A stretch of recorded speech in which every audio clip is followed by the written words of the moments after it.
자, 그러면 3페이지에 필자의 의도를 파악하며 읽기입니다. 보시고요. 거기다가 쓰면서 보시면 되는데 뭐 별로 그렇게 쓸 거 많지 않아요. 이제 차근차근 좀 잘 보이게만 쓰세요. 알겠죠? 자, 먼저 첫 번째. 1. 사실적 정보파이라고 쓰세요. 봐봐. 다른 거 다 필요 없다니까. 독서는 잘 읽으면 돼. 오케이? 무슨 말인지 잘 파악하면 된다고요. 근데 독서가 뭐라고요? 정보 전달이에요, 정보 전달. 독서에서 가끔 가다가 뭔가 이렇게 주장하는 듯한 내용의 글이 나올 때도 있지만 그래도 그 주장에 대해서 정보를 전달하는 거지 주장 그 자체가 글의 핵심적인 화제가 되는 경우는 없어요. 알겠지? 그러니까 수능에 나오는 모든 독서 비문학 지문 글은 일단 기본적으로 정보 전달이다. 알겠지? 그러니까 사실적인 정보를 파악해야 되는데 사실적인 정보를 파악하는 방법이 크게 먼저 첫 번째 주어 찾기부터 시작해야 돼요. 주어가 뭐냐면 그 문장에서 설명하려는 애를 주어라 그래요. 오케이? 그러니까 예를 들어서 봐봐. 나는 어제 밤 10시에 치킨을 시켰다. 라고 하면 이 문장에 설명하려는 주어가 뭘까? 나예요, 나. 나라는 사람이 미쳤지. 밤 10시에 치킨을 시킨 거야. 그렇지? 그래서 시킬 때까지만 해도 이거 맞는 이거 시켜야 되는 거야. 이거 시켜도 괜찮은 거야. 하지만 기름 냄새 딱 맞는 순간부터 나의 선택은 옳았다. 뭐 이렇게. 나라는 사람에 대한 소개를 하는 거야. 그지? 주어 찾기는 일단 그 문장에서 뭘 설명하는지를 보면 그게 주어인데 그게 조금 아리까리할 때에는 어떻게 찾냐면 서술어로 확인하시면 돼요. 오케이? 비문학 문장에서 서술어는 너무 쉬워요. 맨 끝에 있는 놈이 서술어예요. 그 문장의 맨 끝에 있는 놈이 서술어인데 보통 일반적으로는 단편적인 하나의 단어로 서술어가 딱 되기보다는 맨 끝에 있는 애가 서술어입니다. 알겠지? 단편적인 하나의 단어가 서술어가 될 수도 있지만 그 단어 하나가 아니라 뭐 예를 들어 뭐 한다. 그 앞에 것까지 봐야 돼. 뭐 필요로 한다. 뭐 이런 식으로. 알겠지? 뒷부분을 보면 서술어가 등장하고요. 그 서술어를 가지고 뭐 할 수 있다? 주어를 찾을 수 있다. 알겠지? 잊지 마시고 그 다음에 니은 방금 전에 한 것처럼 서술어의 의미 확인. 이렇게 서술어의 의미 확인. 서술어가 예를 들어서 이런 거 있잖아. 주장한다. 뭐 이런 서술어야. 뭐 예를 들어서 어떤 학자는 누가 있을까? 학자 중에 뭐 케플러는 어쩌고저쩌고를 주장한다. 그럼 주장한다만 서술어 가지고서는 완전하게 의미 전달이 안 돼요. 그지? 그때는 이제 뭘 주장하는지가 중요해지는 거야. 오케이? 자, 그렇게 찾아 들어가면 주어가 뭐고 서술어가 뭔데 어떤 내용이 중요한 내용 키포인트겠구나 이렇게 가는 거지. 그러면 뭐가 가능해? 각 문장의 사실적인 정보 파악이 가능해. 거기서부터 시작하는 거야. 근데 저거는 안 중요해. 왜냐면 당연한 거거든. 저걸 해야 일단 걔네들이 모여가지고 뭐가 가능해? 어떤 의미를 전달하는지 필자의 의도 파악이 되는 거예요. 오케이? 두 번째는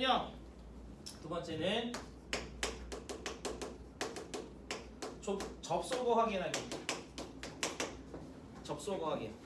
그렇게 이제 문장들이 쭉 나열이 돼요. 그죠? 각각의 문장에 주어가 있고, 그 다음에 그 주어에 대한 서술어가 있고, 서술어로 가지고서 설명하려는 키포인트들이 있고, 그지? 그 문장들이 있으면 그 문장과 문장을 뭐해? 연결하는 요소들이 있잖아. 오케이? 그러면 잘 봐야 돼. 접속어가 뭔지 우리는 사실 근데 정확하게 말하면 접속어라는 말은 없어요. 알겠지? 원래는 정확한 표현은 접속 부사입니다. 알겠죠? 부사어의 일종으로 접속의 기능을 갖는 단어들이 있어요. 알겠지? 지금 우리가 뭐 문법적인 그런 구체적인 정확한 뭐 품사나 문장 성분을 보자는 건 아니니까 편의상 접속어라 하고 접속어라는 말이 나오면 일단 우리가 먼저 신경 써야 되는 건 뭐냐면 문장 연결이야. 오케이? 당연히 문장이 어떻게 연결됐는지를 봐야 돼. 아까 선생님이 그랬죠? 나는 어제 밤 10시에 치킨을 시켰다. 그런데 자, 그런데라는 접속어가 나와. 그럼 뒤에 뭐라고 연결이 되겠니? 그런데는 앞에와 좀 전환되는 내용이 연결이 돼요. 여기까지 이해되지, 그지? 그러니까 단순하게 연결을 봐도 되는데 그걸 통해 뭘 볼 수 있냐면 앞문장의 의미 방향을 판단해 볼 수 있어요. 앞문장의 의미 방향. 오케이? 자, 오늘 하려고 하는 거에 제일 중요한 포인트가 여기에요. 선생님이 말하는 필자의 의도 파악은 저번 시간에도 잠깐 얘기했지만 궁극적으로는 표면적으로 안 드러난 정보를 좀 보자는 얘기야. 오케이? 자, 봐봐. 방금 전에 내가 깜짝 놀란 게 내가 하려는 얘기를 해서 어젯밤 10시에 치킨을 시켰어. 그런데 생각보다 맛이 없었어.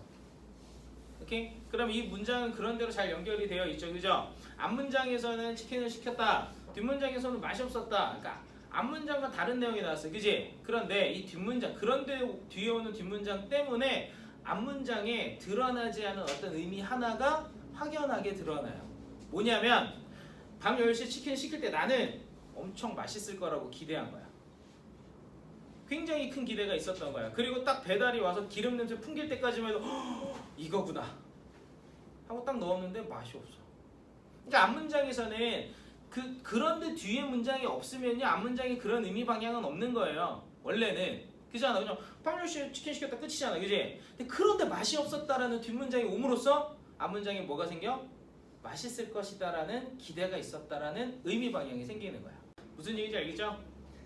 그런데 뒷문장으로 인해서, 그러니까 그런 데만 보라니까 우리가 자꾸 접속어 하면은 문장의 그 연결관계에만 신경을 쓰는데 문장 연결관계도 중요해요. 그런데 앞뒤로 어떻게 연결되는지 중요하는데 뒤에 나오는 문장에 의해서 앞문장의 의미 방향이 어떻게 잡힌지 이런 걸 보셔야 된다는 거지. 이해돼? 네. 그러면 이제 뭐가 드러나? 숨겨진 의미들이 드러나. 그런 걸 보는 게 선생님이 저번 시간에 그토록 강조한 적극적인 읽기예요. 적극적인 읽기를 이야기했었는데 그 적극적인 읽기라는 게 별거 없어요. 사실은 정확한 의미 파악인데 사실적인 정보 파악만으로 끝이지 않는다. 그 안에 숨겨진 의미들, 그게 여기서 말하는 필자 의도예요. 알겠지? 잊지 마시고 이제 뒤에 보면 몇 가지 더 나오긴 하는데 얘기하고 봅시다. 자, 그럼 세 번째 지시어. 근데 사실은 이게 문법적으로 정확한 표현은 지시어가 아니라 대용 표현이에요. 대용 표현. 저거 원래 엄매에서 해야 되는데 저걸 제대로 한 학교는 용문밖에 없었던 것 같아요. 대용 표현. 원래 정확한 표현은 대용 표현인데 앞서 나왔던 이야기를 반복하는 것이 비효율적이므로 대체해서 쓰는 거. 그것은, 그는, 이처럼 뭐 이런 식으로. 무슨 말인지 알지? 그지? 그 지시어의 의미를 다시 한번 확인하셔야 돼요. 읽을 때 그냥 넘어가면 안 돼. 오케이? 지시어의 의미를 확인하셔야 돼요. 이 지시어가 무엇의 대용 표현인가를 보셔야 돼요. 왜냐면 그건 반복이에요. 오케이? 중요하지 않은 걸 반복할까요? 중요한 게 반복이 돼요. 오케이? 그리고 그 중요한 것이 반복이 되면서 무엇을 만들냐면 의미 간의 연결을 만들어요. 예를 들면 케플러는 우주의 공전 궤도들이 정확한 원이 아니다 라고 주장했다.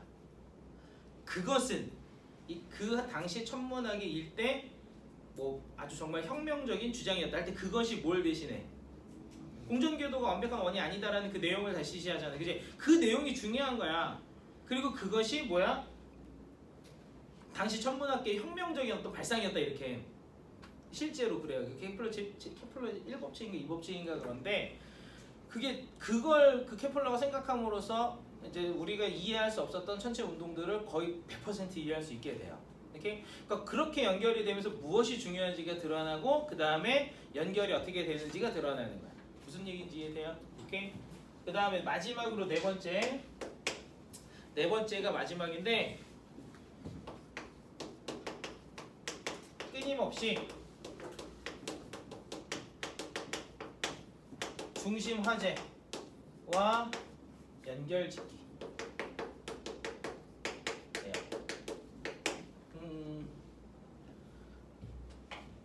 저게 사실은 약간 여기 잘 들어야 돼 얘들아. 이 부분 좀 중요해. 저게 사실은 결론적으로 말하면 약간 요새 트렌드하고 안 맞아요. 알지? 요새 트렌드는 비문학 지문이 3개가 나오면 그 중에 중심 화제를 먼저 탁 던지고 시작하는 경우들이 한 지문 정도에 해당하고 나머지들은 안 그래요. 나머지들은 읽어 나가는 과정에서 중심 화제가 드러나요. 정확한. 오케이? 그러나 그럼에도 불구하고 일단 여러분들이 연습을 할 때에는 전체 지문을 꿰뚫는 중심 화제가 뭔지를 고민하면서 계속 읽어야 돼요. 이게 중심 화제가 뭘까? 오케이? 그러니까 물론 옛날 글들은 옛날에 쉬운 지문들은 앞에서 툭 던지고 시작을 해요. 그럼 그걸 가지고서 쭉 읽어나가면 되는데 요새는 그런 지문들이 별로 없어요. 하지만 그럼에도 불구하고 전체적으로 무슨 내용으로 전개가 되는지를 꼭 신경 쓰면서 보셔야 돼요. 오케이? 오늘은 일단 요 네 가지예요. 저 네 가지를 꼭 기억을 좀 하셔야 되고, 오케이? 그러니까 집에 가서 어떻게 하라는 거였는지 이따가 지문 보면서 연습 한번 할 테니까 보시고 연습을 하시는데 뒤에 보면 주간 과제가 있어요. 뒤에 보면 주간 과제가 있는데 매일 비문학 지문 2개씩이에요. 약 한 5일간 정도, 아니 6일간 매일 비문학 지문 2개씩인데 그 비문학 지문들이 다 선생님이 얘기했던 기출 지문들이에요. 기출이 뭐라 그랬죠? 6월, 9월, 수능. 오케이? 지문들이 좀 어려워요. 까다롭고. 오케이? 그래서 시간을 조금 가지고 공을 들여서 차근차근 읽으셔야 할 필요가 있습니다. 알겠지? 그러니까 연습하는 방. 문제는요, 안 풀어도, 그것도 옳다구나 하고 안 풀겠지. 문제는 좀 틀려도 돼요. 알겠지? 문제는 좀 틀려도 되는데, 뭐야, 그 의미심장한 미소는 뭐야? 그런 거야? 문제는 좀 틀려도 돼, 괜찮아. 근데 중요한 건 뭐냐면 문제를 푸는 것에 초점을 맞춰서 지문에서 답을 확인하려고 하지 말고 그냥 지문을 읽으시라는 거. 절대 하지 말아야 될 거 저번 시간에 얘기했죠, 그죠? 뭔 말인지 모르겠어, 그냥 대충 읽고 문제를 보면서 답이나 찾자, 이렇게. 그거 안 돼, 그거. 그렇게 하면 일단 공부해봐야 아무 소용이 없어요. 알겠죠? 문제는 아주 나중 문제고요. 나중에 것이고 중요한 건 글을 읽는 거다. 알지? 그림 연습을 하셔라. 질문! 뒤에 넘어가 봅시다. 그러면 뒤에 4페이지에 지문이 하나 있는데 그 하단부에 보면 조금 공간이 있어서 거기다 정리를 하셔도 되고요. 그 공간이 좀 부족해요. 알지? 좀 부족해서 각자 이렇게 좀 뭐 연습장 같은 거 하나 있으면 연습장 같은 거에다가 적으면서 보시면 조금 나아요. 알겠지? 안 그러면 조금 지루할 수 있으니까. 알겠지? 다음 주부터는 그 정리하는 공간을 드릴 건데, 알겠지? 그게 좀 편집이 안 됐어요. 그러니까 연습장 같은 거 하나 꺼내셔가지고, 알겠지? 정리하면서 봅시다. 자, 여기 4페이지의 지문 한번 보세요.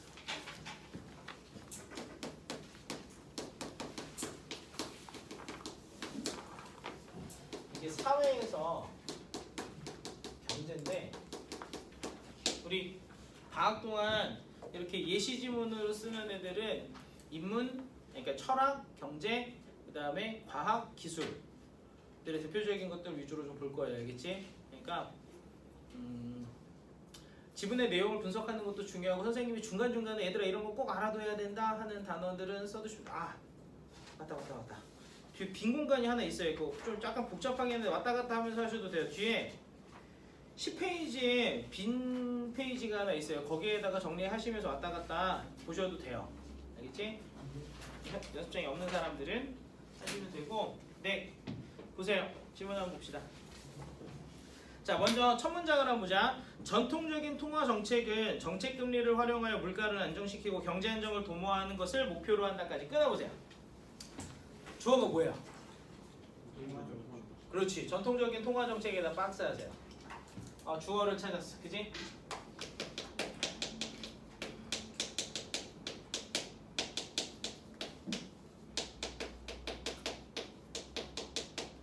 자, 서술어가 뭐야? 한다. 그지? 한다만 가지고 돼, 안 돼? 어디까지 가야 돼? 그렇지. 목표로 한다까지 밑줄. 왜냐면 그 앞에 뭐뭐인 것 을로 끝났잖아요. 그지? 을을이 붙으면 뭐다? 목적어니까. 그지? 목표로 한다에다 밑줄 하세요. 그죠? 그러면 전통적인 통화 정책의 뭐가 되는 거야?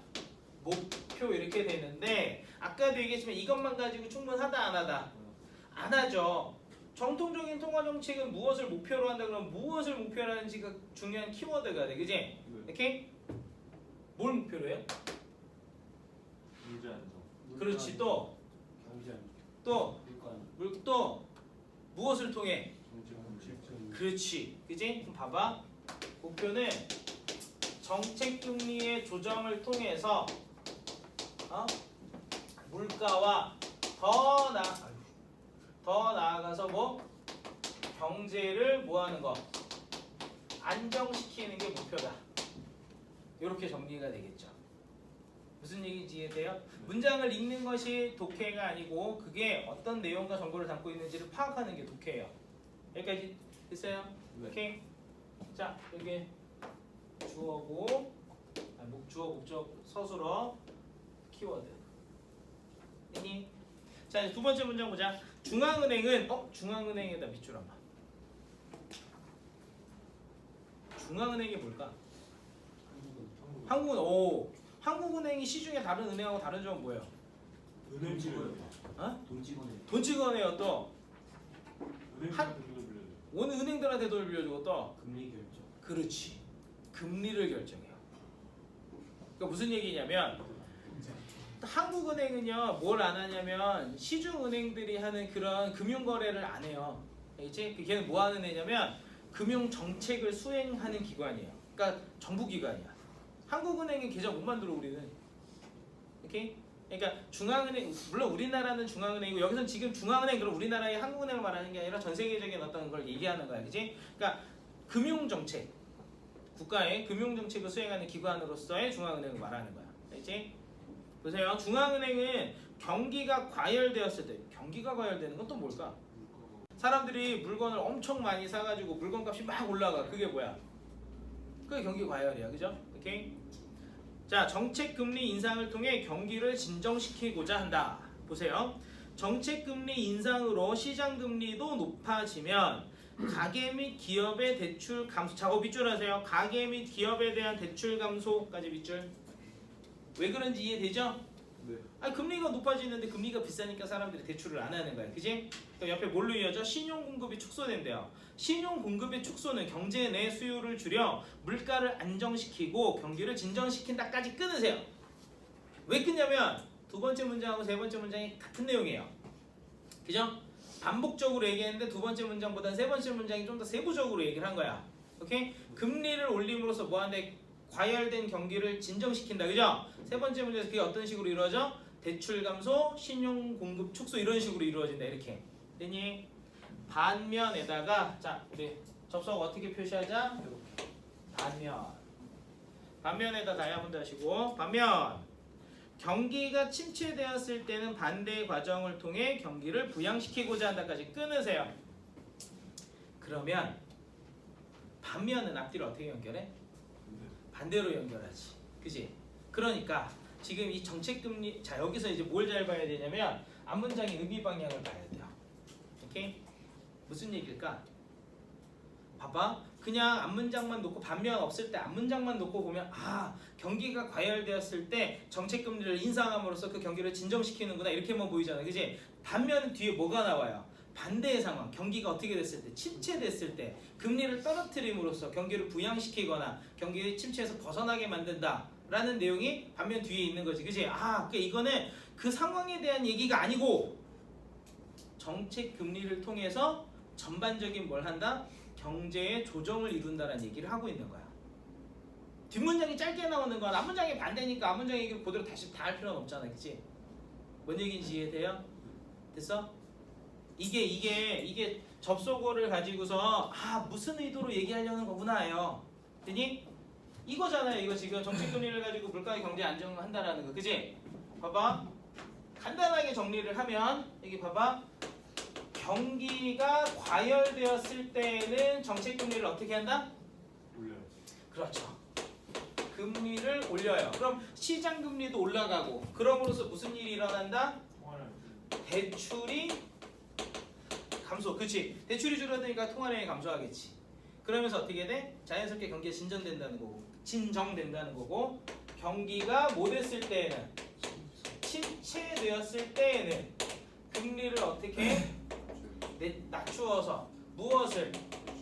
대출을 그렇지 늘려서 통화량을 증가시킨다 라는 얘기가 포함되어 있었던 거지. 그지? 반면으로 이 둘을 연결한 거야. 반면. 그지? 그러니까 이렇게 얘기하는 정책 금리를 통해서 양측의 일을 다 하는구나. 그게 뭐구나? 물가와 경제 안정을 유도하는 거구나. 오케이? 무슨 말인지 좀 이해돼요? 네. 요렇게 읽어야 적극적인 읽기가 돼요.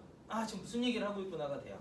그래서 첫 문단을 정말 잘 읽어야 되고 문단을 다 읽었을 때 고개를 살짝 들고 내가 뭘 봤지 하면 축축축 떠올라야 돼. 뭐 토시 하나까지 다 틀리지 않고 다 떠오르는 건 아니겠지만 무슨 얘기했고 무슨 얘기했고 어떻게 끝났어 이 정도는 떠올라 줘야 돼요.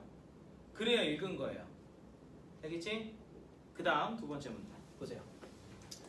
금융을 통화정책의 전달 경로로만 보는 전통적인 경제학에서는 금융감독 정책이 개별 금융회사의 건전성 확보를 통해 금융 안정을 달성하고자 하는 미시 건전성 정책에 집중해야 한다고 보았다까지 끊으세요. 와, 문장이 엄청 길어요. 그죠? 지금 되게 길지? 네.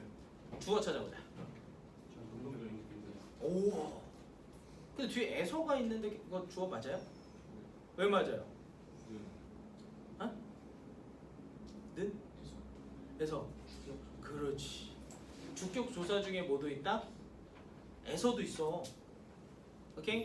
기억해두면 나중에 주어 찾을 때 걸림돌 하나를 빼낼 수 있어요. 그죠? 에서의 그죠? 쓰임 중에 뭐가 있다? 주격 조사로의 쓰임이 있다. 그치? 전통적인 경제학에다 박스하세요. 자, 그런데 사실 이 문장은 주어 찾기 조금 어려워. 그 뒤에도 주어처럼 보이는 애가 하나 더 있어. 뭔데? 금융감독. 그렇지. 금융감독 정책이 이렇게. 그것도 주어처럼 보이잖아. 그지? 뭐가 진짜 주어지? 그때 뭘 보라? 서술어를 보라. 이 문장 끝에 서술어가 뭐가 있어? 보았다가 있어. 그죠? 누가 봤을까? 전통적인 경제학에서 보았다 이거야. 그죠? 그러면 이제 주어를 좀 찾는 게 쉽죠. 그죠? 이해돼요? 네. 오케이? 예, 거기 박스 한번 해보자. 전통적인 경제학. 보았다. 그럼 뭐야? 보았다. 좀 다른 말로 하면 주장 또 이러이러이러해 한다고 보았다.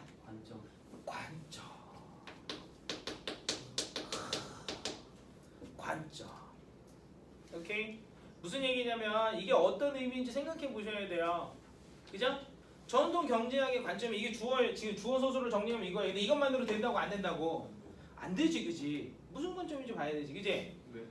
자, 무슨 관점이냐면 간단하게 봅시다. 뭐에 집중해야 한다고 봤다? 그렇지. 거기에다 밑줄 하세요. 미시 건전성 정책에 집중해야 한다. 미시 건전성 정책에 집중 해야 한다는 관점을 가지고 있는데, 자 여기서 잠깐만, 미시가 뭘까? 미시? 작게 보는 거. 작게 보려면 그 대상이 어때야 돼? 작아야 돼요. 구체적이어야 돼. 개별적 하나하나. 오케이? 알겠니? 그래서 우리가 미시 거시는 어디서 많이 쓰냐면 사회에서 많이 써요. 알겠지? 그래서 예를 들어서 뭐 미시 경제학 그러면 한 사람 한 사람의 경제 활동에 대한 거. 거시 경제학 그러면 사회 전체. 그지? 뭐 이렇게 보는 거지. 그지? 그다음에 건전성. 경제에서의 건전성은 무슨 뜻일까?는 저번 주에 했는데 무슨 뜻이에요? 응? 경제학에서 건전성. 재서가 경제학에서의 건전성. 균형을 이룬다. 또 균형을 이룬다. 또 아주 관련된 말 중에 하나예요. 포함된 것 중에 하나. 또 건전성. 경제가 잘 돌아가는. 그렇지. 또 잘 돌아간다. 또 다 같은 말이야. 근데 내가 원하는 말은 다른 거야. 두 글자. 안정. 그렇지. 이제 경제가 뭐 된다? 안정된다가 건전하다야. 오케이? 알겠지? 선생님? 네. 그러면 이제 거기 미시 건전성 정책에다가 박스 한번 쳐보세요. 미시 건전성 정책에다 박스 하시고 어떻게 그 안정을 이룰 수 있느냐를 봤더니 무엇을 통해? 금융감독 정책이 개별 금융회사의 건전성 확보를 통해 금융 안정을 달성하는 거야. 오케이? 자 이런 거야. 쉽게 말하면 개별 금융회사의 안정성 확보야. 그것을 통해 뭐 하려고 한다고? 금융 안정. 이게 미시 건전성 정책인 거야. 오케이? 그러니까 결론적으로 얘도 뭐에 대한 거야? 어떻게 안정을 시킬 건가? 경제적인 요소에서. 오케이? 그러니까 통화 정책은 어떤 물가나 그를 통한 경제 전반에 대한 안정 이런 거. 그죠? 그다음에 경제학에서는 미시 건전성 정책을 통해서 어떻게 금융 안정을 이룰 것인가 이렇게. 오케이? 경제가 좀 안정되어야 사람들이 우리 뭐에 살고 있어요 지금? 자본주의 사회에 살고 있잖아, 그지? 선생님이 자본주의 사회의 파급력과 파괴력에 대해서 이따가 문법 시간에 보여드릴 거예요. 실제적인 사례를, 알겠지? 그런데 자본주의 사회에서는 경제적인 요소가 굉장히 중요하니까 경제적으로 좀 안정을 이루어야 그래야 사람들이 살 때 어때? 조금 더 안정적으로 살 수 있어요, 그죠? 이러한 관점에다가 따옴표 해보자. 이러한 관점. 이거 왜 따옴표야? 이거 뭐야? 지시표야. 대용표야. 의미 확인하셔야 된다고. 오케이? 의미 확인하셔야 돼. 이러한 관점이 무슨 관점? 전통적 경제학의 관점 맞는데 그거보다 더 구체적으로 미시 건전성 정책에 집중해야 한다는 관점. 그걸 끌고 와야 돼요. 이게 중요한 요소였던 거야. 이게. 오케이? 이게 중요한 거야. 그러니까 반복하는 거잖아, 그지? 그다음 그걸로 연결이 되는 거고. 아니? 그럼 봐봐요. 이러한 관점은요. 잘 봐봐. 괄호 열고 좀 길어요. 괄호 열고 금융이 직접적인 생산 수단이 아니므로 단기적일 때와는 달리 좀 단기적일 때는 좀 되나봐. 장기적으로는 경제 성장에 영향을 미치지 못한다는 인식과 괄호 닫으면 안 돼. 괄호 열어놔. 계속. 단기적으로는 경제 성장에 영향을 미치더라도 장기적으로는 못한다는 얘기야. 그죠? 인식과 자산 시장에서는 자, 자산 시장에다 밑줄. 자산 시장 이러면은 그쵸? 어떤 걸 자산 시장이라고 할 수 있을까? 자산. 여러분들의 자산은 뭐가 있어요? 자산. 나의 자산. 자산. 자산 뭐 저기 뭐 떠오르는 거 없어요? 그죠? 아직 학생이니까. 지적 자산. 지적 자산. 야, 그건 그래요. 보통은 여러분들이 가질 수 있을 만한 자산은 예금 정도? 아니면은 요새 조금 이제 이슈가 되고 있는데 집에 이렇게 그 뭐지? 할머니 할아버지가 좀 이렇게 좀 부유하셔서 뭐 집을 사준다든가, 글쎄 건물을 사준다든가, 아니면 뭐 주식을 사준다든가 뭐 이런. 혹시 자기는 뭐 그런 어떤 자산을 받은 사람 있으면 그냥 누우셔도 돼요. 편안하게 누워서 수업 들으시고, 그렇지? 불편하게 앉아서 안 그래도 돼요, 그렇지? 보통 이제 자동차, 뭐 집 또는 더 나아가서 주식 또는 뭐 금 뭐 이런 거 있잖아, 그지? 그런 걸 자산이라 그래. 되게 포괄적인 내용이 알겠죠? 예금 뭐 이런 거. 오케이? 일반적으로 뭐 학생들한테는 예금 정도 있을 수 있겠지, 그지? 이렇게. 자, 봐봐. 자산 시장에서는 가격이 본질적 가치를 초과하여 폭등하는 버블에다 비춰. 버블이 뭐야, 그러니까? 그치, 거품 툭? 아니 그걸 물어본 건 아니고, 그지? 경제에서의 그 거품 현상. 얼마 전에 우리나라에 광풍 일었던 거. 코인. 그렇지, 비트코인. 그지? 버블이라는 게 그렇게 그 투기에 의해서 일어나는 거품을 말해, 알겠지? 버블 알아두셔야 되는 단어야. 보자. 자, 버블이 존재하지 않는다는 효율적 시장 가설에 기인한다까지 괄호 닫으세요. 기인한다가 뭘까? 기인하다. 뒷받침하다. 그렇지. 일어날 기자에 원인할 때 인자예요, 그죠? 그러니까 원인이 생겨났다는 뜻이니까 거기서부터 비롯됐다는 얘기예요, 그죠? 자, 이 미시 건전성 정책이라는 게 어디서 생겨났냐면, 일단 첫 번째 거기 뭐에 나왔다고요? 금융은 뭐가 아니다? 장기적으로 경제 성장에 영향을 미칠 수 있다 없다?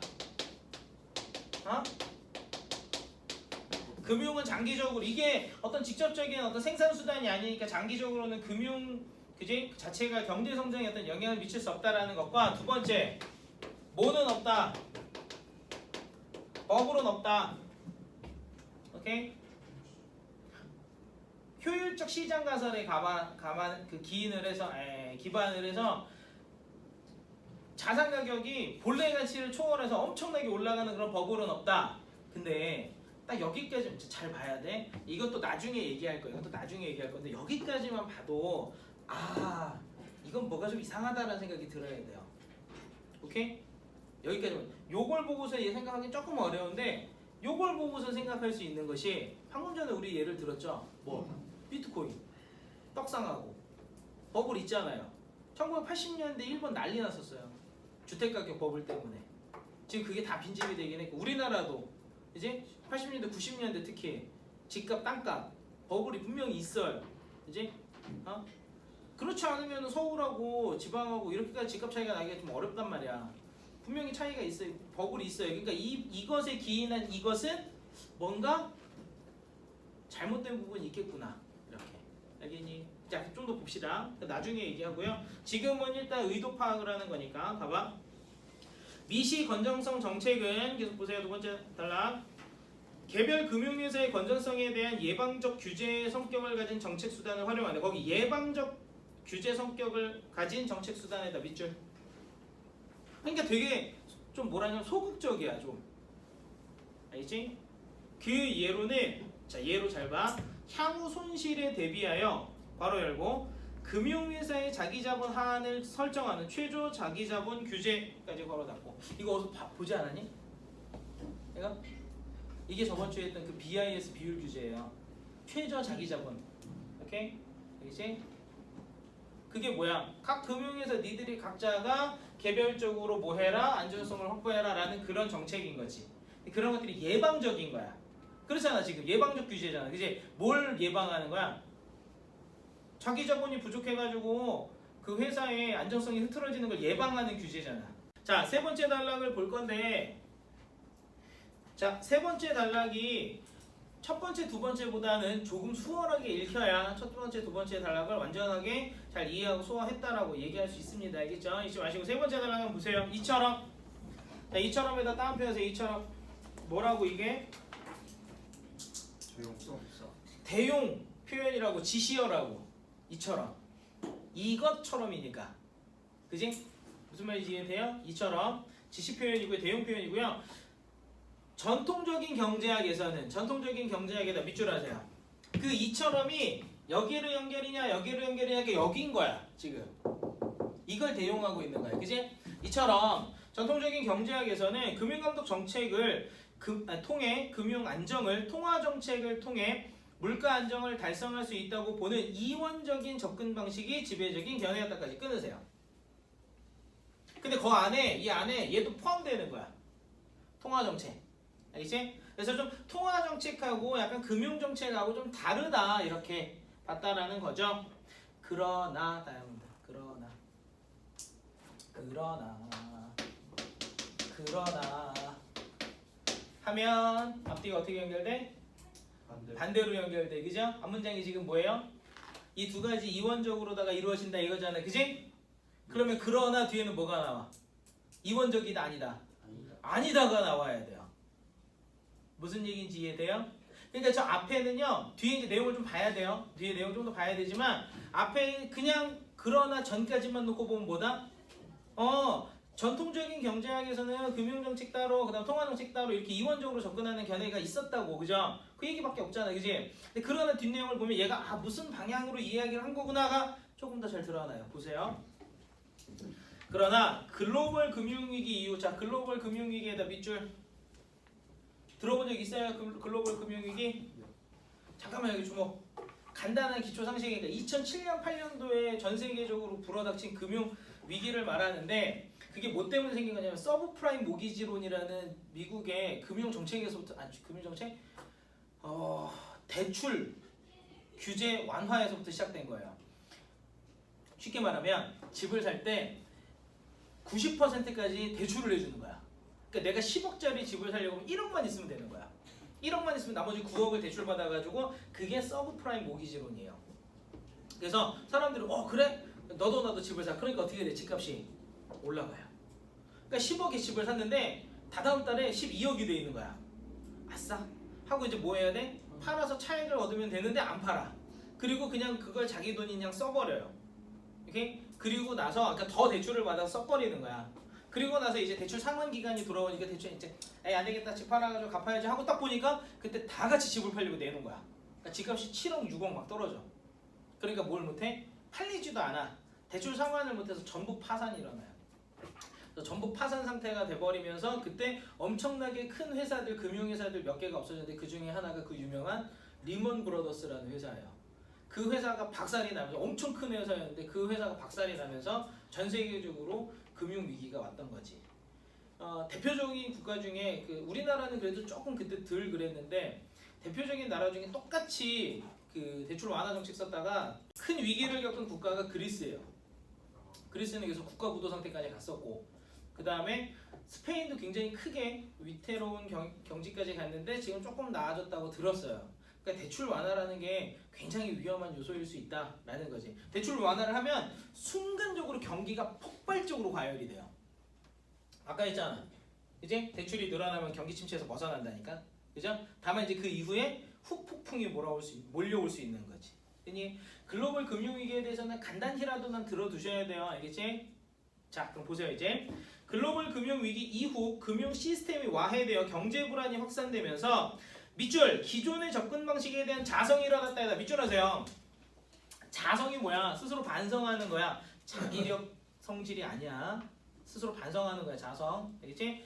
앞에 있는 내용. 자, 그러나 글로벌 어쩌고 저쩌고 이후 기존의 견해에 대한 자성이 일어났다. 그래서 앞에 있는 내용이 뭐다? 잘못된 내용이다라는 거야. 오케이? 그러나 앞에 있는 내용이 뭐야? 반성할 만한 내용이다라는 방향성을 갖게 되는 거지. 이해돼요? 그러니까 어떻게 하면 안 돼? 일단 이원적으로 접근하면 안 되는 거야. 거기까지. 그것까지 읽어내는 게 필자의 의도를 파악하는 거야. 뭔 말인지 이해돼요? 전통적인 경제학에서의 이원적 접근을 뭐 해야 돼? 조심해야 된다고요. 알겠지? 보자. 이 당시 경기 부양을 목적으로 한 중앙은행의 저금리 정책이 자산 가격 버블에 따른 금융 불안을 야기하여 경제 안정이 훼손될 수 있다는 데 공감대가 형성되었다. 또한 금융회사가 엄청 커져요. 대형화되면서 개별 금융회사의 부실이 금융 시스템의 붕괴를 야기할 수 있게 됨에 따라 금융회사의 규모가 금융 안정의 새로운 위험 요인으로 등장하였다까지 끊으세요. 뭔 얘기인지 이해돼요? 잘 봐야 돼. 이게 여기서 뭐가 생겼냐면 기존의 수능 지문에선 비문학집에서 안 나오는 방식이 하나 사용이 됐어요. 뭐냐면 봐봐. 원래 비문학집은 어떠냐면 이렇게 두 가지가 나오잖아. 오케이? 잘 봐봐. 이게 지금 좀 틀린 거지, 그죠? 그래서 그러나 이후에 좀 뭐가 필요하다? 자성이 필요하다 이렇게 나왔잖아, 그지? 근데 얘가 얘네들에서 기반했잖아, 그지? 그러니까 얘네들이 틀린 거예요. 그럼 얘는 왜 틀렸고 얘는 왜 틀렸고 이렇게 가야 되거든? 근데 지금 얘를 먼저 얘기한 거야. 순서가 바뀌었다고요. 오케이? 지금 봐봐요. 또한 앞에 보면 뭐라고 돼 있어? 또한 앞에 보면 저기 자산 가격 버블에 따른 세 번째 줄 자산 가격 버블에 따른 금융 불안이 야기돼서 경제 안정이 훼손될 수 있다 이런 거. 이게 이거에 대한 얘기야. 버블이 없다. 아니다. 버블이 있다.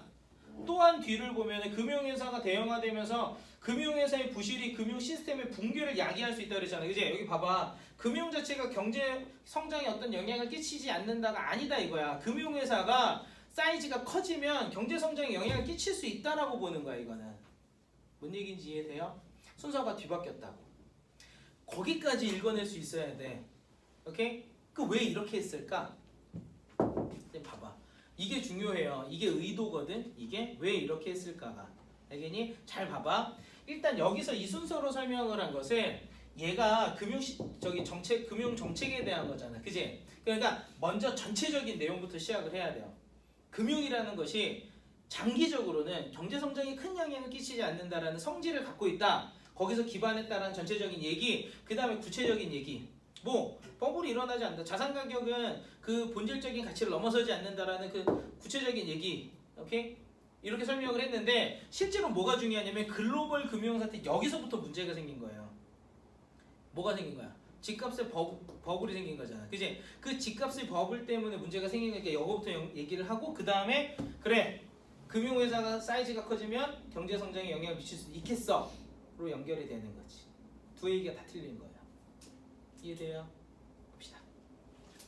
자 봐봐. 이에 기존의 정책으로는 금융 안정을 확보할 수 없고 경제 안정을 위해서는 물가 안정뿐만 아니라 금융 안정도 필수적인 요건임이 밝혀졌다. 그 결과 미시 건전성 정착 그 결과부터 바로 열고요. 그 결과 바로 열고 그 결과 미시 건전성 정책에 거시 건전성 정책이 추가된 금융 감독 정책과 물가 안정을 위한 통화 정책 간의 상호 보완을 통해 경제 안정을 달성해야 한다는 견해까지 걸어 닫으세요. 가 주류를 형성하게 됐어요. 자 그러나 여기 보자. 뭐가 생겼어? 글로벌 금융 위기. 생겼는데 이게 보여주는 게 첫 번째 뭐 버블이 없기는 왜 없니? 있다. 그죠? 자산 가격에 버블이 일어났다. 두 번째는 금융 회사의 불안이 뭘로 이어질 수 있다? 금융 시스템 불안으로 이어질 수 있다. 라는 걸 보여준 거야. 따라서 뭐가 필요해? 기존의 미시 건전성 정책에다가 뭐가 필요하다? 거시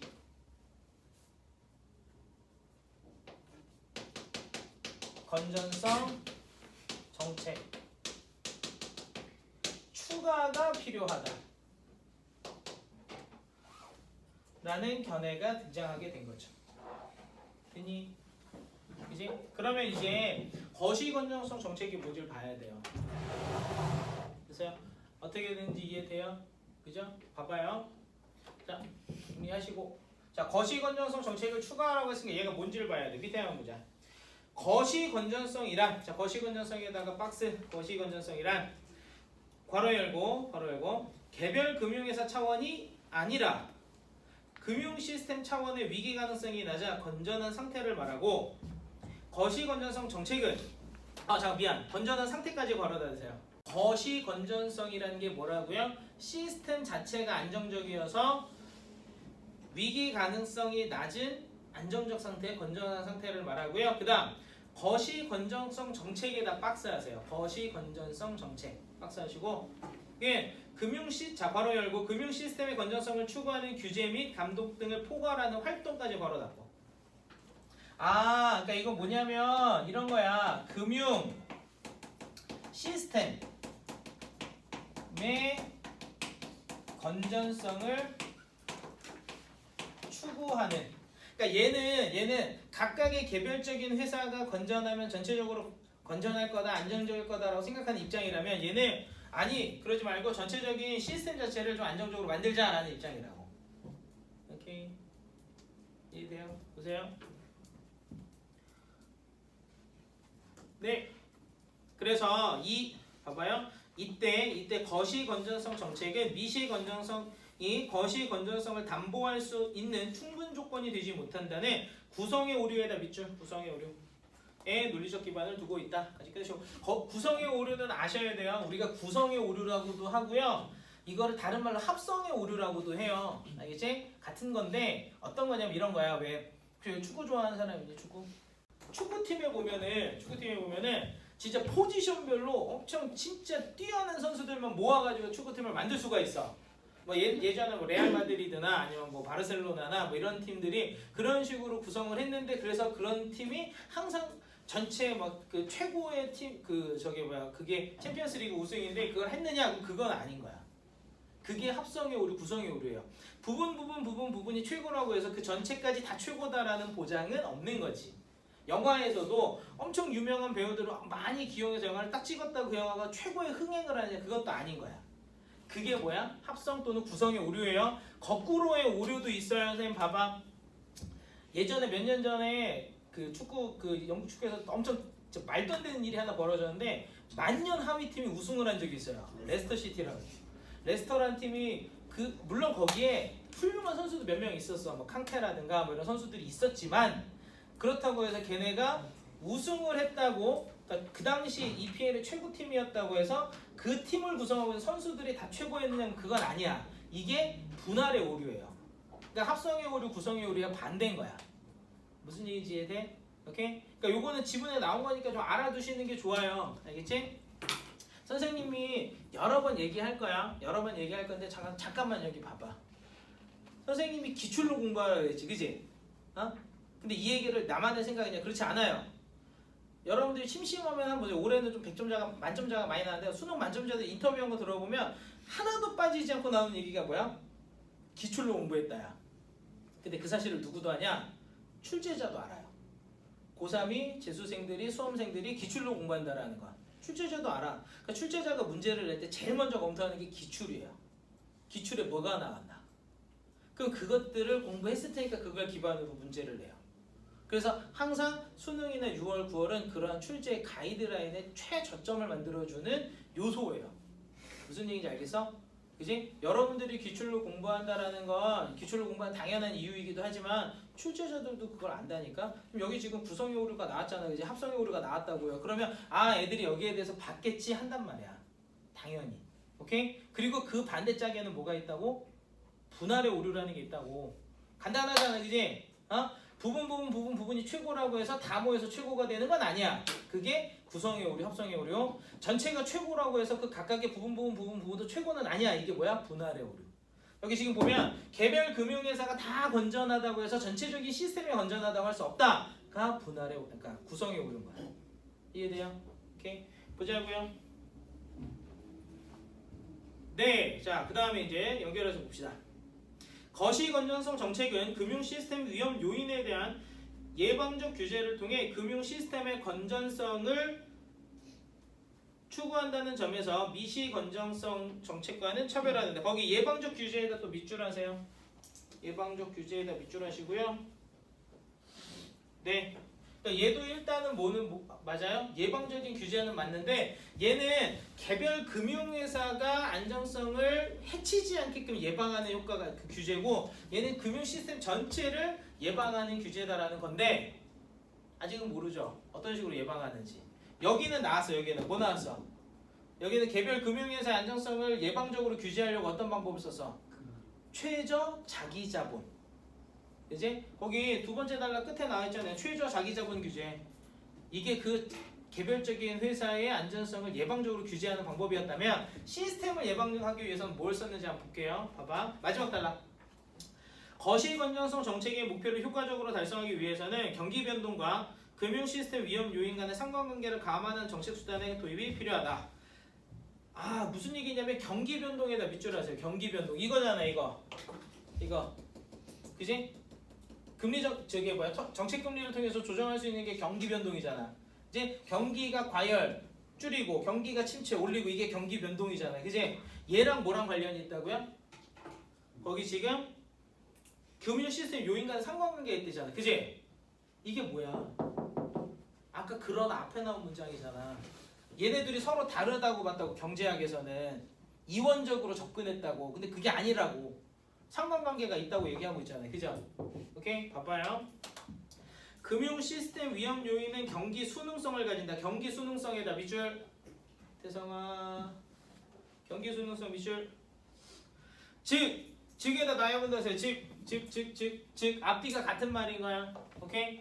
경기 수능성이 뭔 말인지 좀 어렵잖아. 그지? 뒷말 보면 돼. 즉 경기가 호황일 때는 금융회사들이 대출을 늘려 신용 공급을 팽창시킴에 따라 자산 가격이 급등하고 이는 다시 경기를 더 과열시키는 반면 불황일 때는 그 반대의 상황이 일어난다까지 끊으세요. 무슨 얘기인지 이해돼요? 경기 수능성이 무슨 말인지 알겠어? 봐봐. 경기가 호황일 때 오케이? 그때 뭐 한다고요? 대출을 늘려요. 오케이? 그러니까 사람들이 돈을 많이 쓰잖아. 그러니까 오히려 더 대출을 늘려가지고 더 경기를 과열시킨다고. 오케이? 그 다음에 경기가 침체일 때는 사람들이 돈을 못 갚으니까 대출을 또 줄여버려요. 그러니까 더 침체를 만드는 거야. 이게 뭐다? 경기 수능성이라고. 오케이? 경기가 호황이면 거기에 편승해서 대출을 늘리고 경기가 침체면 거기에 편승해서 대출을 줄이고 이게 뭐라고? 경기 수능성. 오케이? 봐봐요. 자, 이를 완화할 수 있는 정책 수단으로는 경기 대응 완충 자본 제도를 줄 수 있다. 거기 경기 대응 완충 자본 제도에다 박스 하세요. 경기 대응 완충 자본 제도 이거예요. 이거. 자, 금융 시스템의 건전성을 추구하기 위해서 하는 게 경기 대응 완충 자본 제도. 자, 한번 생각해 보자. 이것도 우리 나중에 할 건데 지금 조금만 맛보기로 봐봐. 뭘까? 경기 대응 완충 자본 제도가 뭘까? 자, 힌트 쌤 봐봐. 아무래도 잘 생각해봐요. 금융이 금융 시스템의 위험 요인이 경기 수능성을 가진다라는 건 긍정적인 걸까 부정적인 걸까? 부정적이에요. 위험 요인이잖아요. 금융 시스템 집중. 금융 시스템의 위험 요인이잖아, 그지? 경기의 수능성을 갖는다는 건 부정적인 거야. 아니 들어봐봐요, 봐봐. 경기가 호황이야. 근데 대출을 더 늘려. 그럼 경기가 어떻게 돼? 과열돼요. 그지? 태성아? 자, 샌더. 경기가 침체야. 근데 대출을 줄여. 어떻게 돼? 더 그지 처지잖아. 그지? 안 좋죠? 되니? 이거에 대한 뭘 해야 되는 거야? 대체를 해야 되는 거야. 대처를. 그게 뭐래? 경기 대응 완충 자본 제도래. 오케이? 어떻게 하면 될까? 어떻게 대처하면 될까? 공항에 어? 떨구고 불안해 쪽을 뭐를? 금리를. 대출을. 금리는 사실은 물론 금리로도 가능해요. 금리로도 가능한데 완충 자본 제도잖아요. 그죠? 자본. 오케이? 무슨 얘기냐면 호황일 때 자꾸 애들이 더 대출을 해줘서 더 위험을 키운다고. 대출하지 마. 오케이? 불황일 때에는 대출을 더 줄여버려요. 그러니까 더 심하게 만들어. 대출 좀 해. 완충시키는 거지. 무슨 얘기인지 이해돼? 이게 마지막 단락층 가면 이게 돼야 돼요. 이거 나중에 선생님이 다 설명해 줄 거예요. 방법에 대한 얘기를 해줄 건데 결론적으로는 여러분들이 마지막층 가면 글의 내용을 잘 읽고 내려갔다면 아 얘가 어떤 애겠구나가 유추 추론이 가능해야 돼. 오케이? 그거는 이제 연습을 더 해봅시다. 보자. 자, 이 제도는 이제 봐봐. 괄호 열고 정책 당국이 경기 과열기에 금융회사로 하여금 최저 자기자본의 추가적인 자기자본 즉 밑줄 완충자본을 쌓도록 하여 과도한 신용 팽창을 억제시킨다. 밑줄 호황일 때 더 대출을 해주지 말고 그 대출할 수 있는 돈의 일부를 완충자본으로 쌓아두라 라고 규제하는 거야.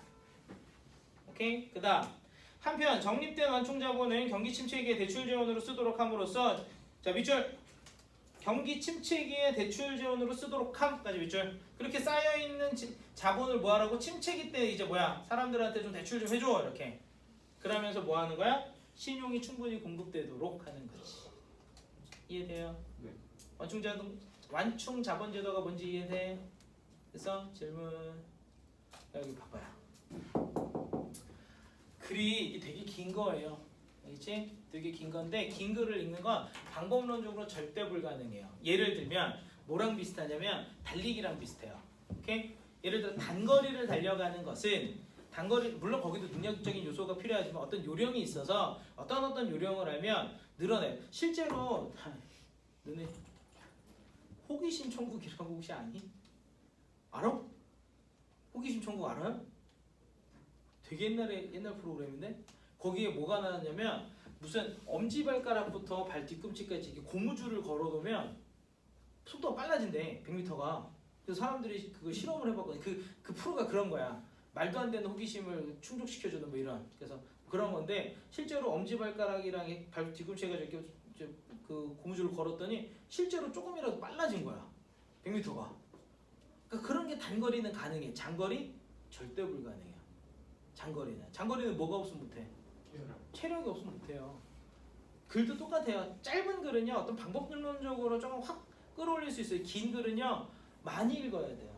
이거 지금 왜 선생님이 이런 얘기를 하냐면 다들 지금 표정이 와 죽을 것 같다 이런 표정이야. 와 지금 왜 이렇게 어렵냐, 그지? 근데 이건 체력적인 부분이다라는 거지. 잊지 마시고. 알겠지? 그러면 바로 옆에 문제가 있어요. 바로 옆에 문제가 있는데 다른 건 풀지 마시고 2번, 3번, 4번만 풀어보세요. 지금. 자, 2번, 3번, 4번. 자, 영상 잠깐 스톱 시켜놓고 풀어보세요. 시작.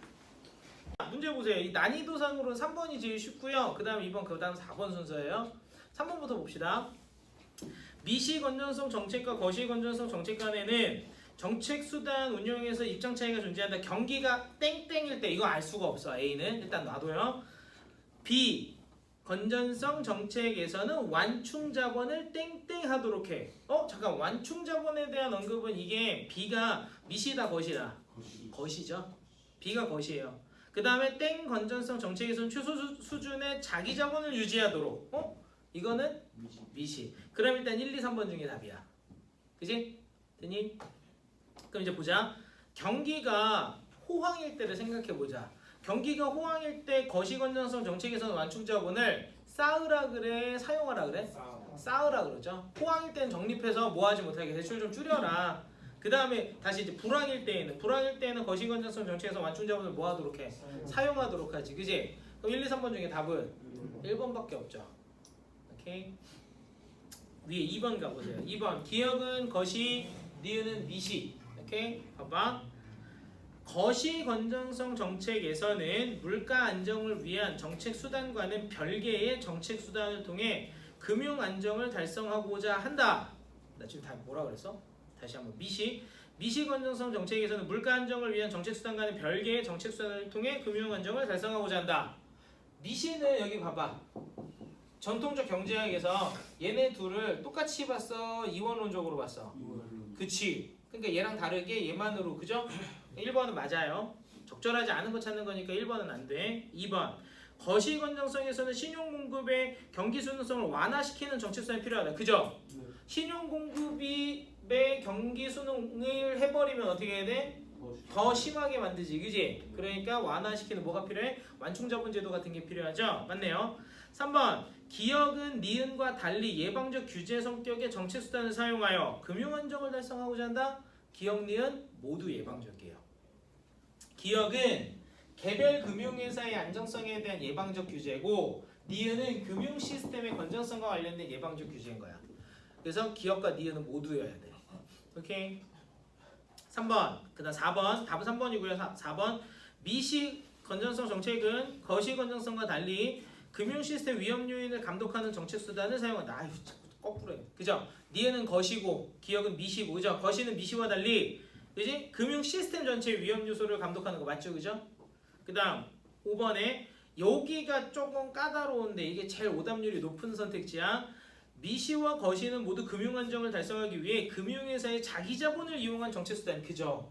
여기 봐봐요. 여기는 최저 자기 자본, 저기는 완충 자본. 자기 자신, 자기 자본의 완충 자본인가. 그 완충 자본이 자기 자본으로 하는 거라고. 금융회사가 빌려줄 수 있는 돈을 덜 빌려줘라. 그지? 그걸 쌓아놨다가 나중에 더 빌려줄 일 있을 때 더 빌려줘라 이거잖아. 그지? 5번 맞는 얘기예요. 질문. 자, 4번을 한번 보세요. 4번. 자, 보기 박스 읽어봤죠? 선생님 봐봐. 여기 주목. 자, 현실적으로 여기 7번 보세요. 요거 지금 선생님이 보기 박스 정리해 놓은 건데 이거 봐봐. 자, 현실적으로 7번 보세요. 현실적으로 통화 정책이 양쪽 모두, 그러니까 경기 침체와 과열에 모두 다 효과를 보이는 건 아니래요. 경기가 과열되어 있을 때는 효과를 보인다고 해요. 오케이? 경기가 과열되어 있을 때는 어느 정도 효과가 있는데 경기가 침체되어 있는 상황에서는 통화 정책이 생각처럼, 그러니까 무슨 얘기야? 금리를 낮춘다고 해가지고 막 경기가 활성화되고 그러진 않는다 이거야. 그래서 이걸 뭐라고 비유했냐면 끈 밀어올리기라고 비유했는데, 자기 지금 후드티 입은 사람들 보시면 이쪽 끈을 당기잖아? 쭉 당겨와요. 근데 밀어올리면 밀려 올라가 안 가? 안 가지. 그래서 끈 밀어올리기야. 당기는 건 되는데 미는 건 안 되는 거야. 그러니까 한 방향으로만 되는 거. 그걸 뭐라고 한다고? 비대칭적 효과라고 한다고. 오케이? 그러니까 여기 지금 전통적인 경제학에서는 이게 둘 다 되는 걸로 돼 있잖아. 그지? 오케이? 현실적으로는 요거에만 된대. 오케이? 알겠니? 왜 그러냐면 봐봐. 금리를 낮춰. 이게 소비 심리랑 관련. 쌤 봐봐. 소비 심리랑 또는 그 기업 심리랑 관련이 되는데 금리를 낮춰. 대출을 일단 많이 받아. 여기까지는 똑같아. 여기까지는 가. 근데 대출을 받아가지고 그걸 소비하는 게 아니라, 왜냐면 언제 다시 경기가 또 떨어질지 모르잖아. 그러니까 이걸로 뭐 하는 거야? 투자. 자산 시장에 투자를 하는 거야. 오케이? 그러니까 뭐만 올라가? 자산 가격만 올라가는 거야. 버블이 생겨나고 경기 자체는 호황이 안 되는 거지. 경기 침체에서 벗어나지 못하는 일이 벌어지는 거야. 이해돼요? 됐어요? 자, 그럼 1번부터 봅시다. 1번, 끈 밀어 올리기를 통해 경기 침체기에 자산 가격 버블이 발생하는 경우를 설명할 수 있다. 지금 방금 얘기한 거죠. 소비 심리가 위축돼 있으니까, 대출을 받아가지고 그걸 소비에 쓰는 게 아니라 자산 투자에 쓰는 거야. 버블이 일어나요.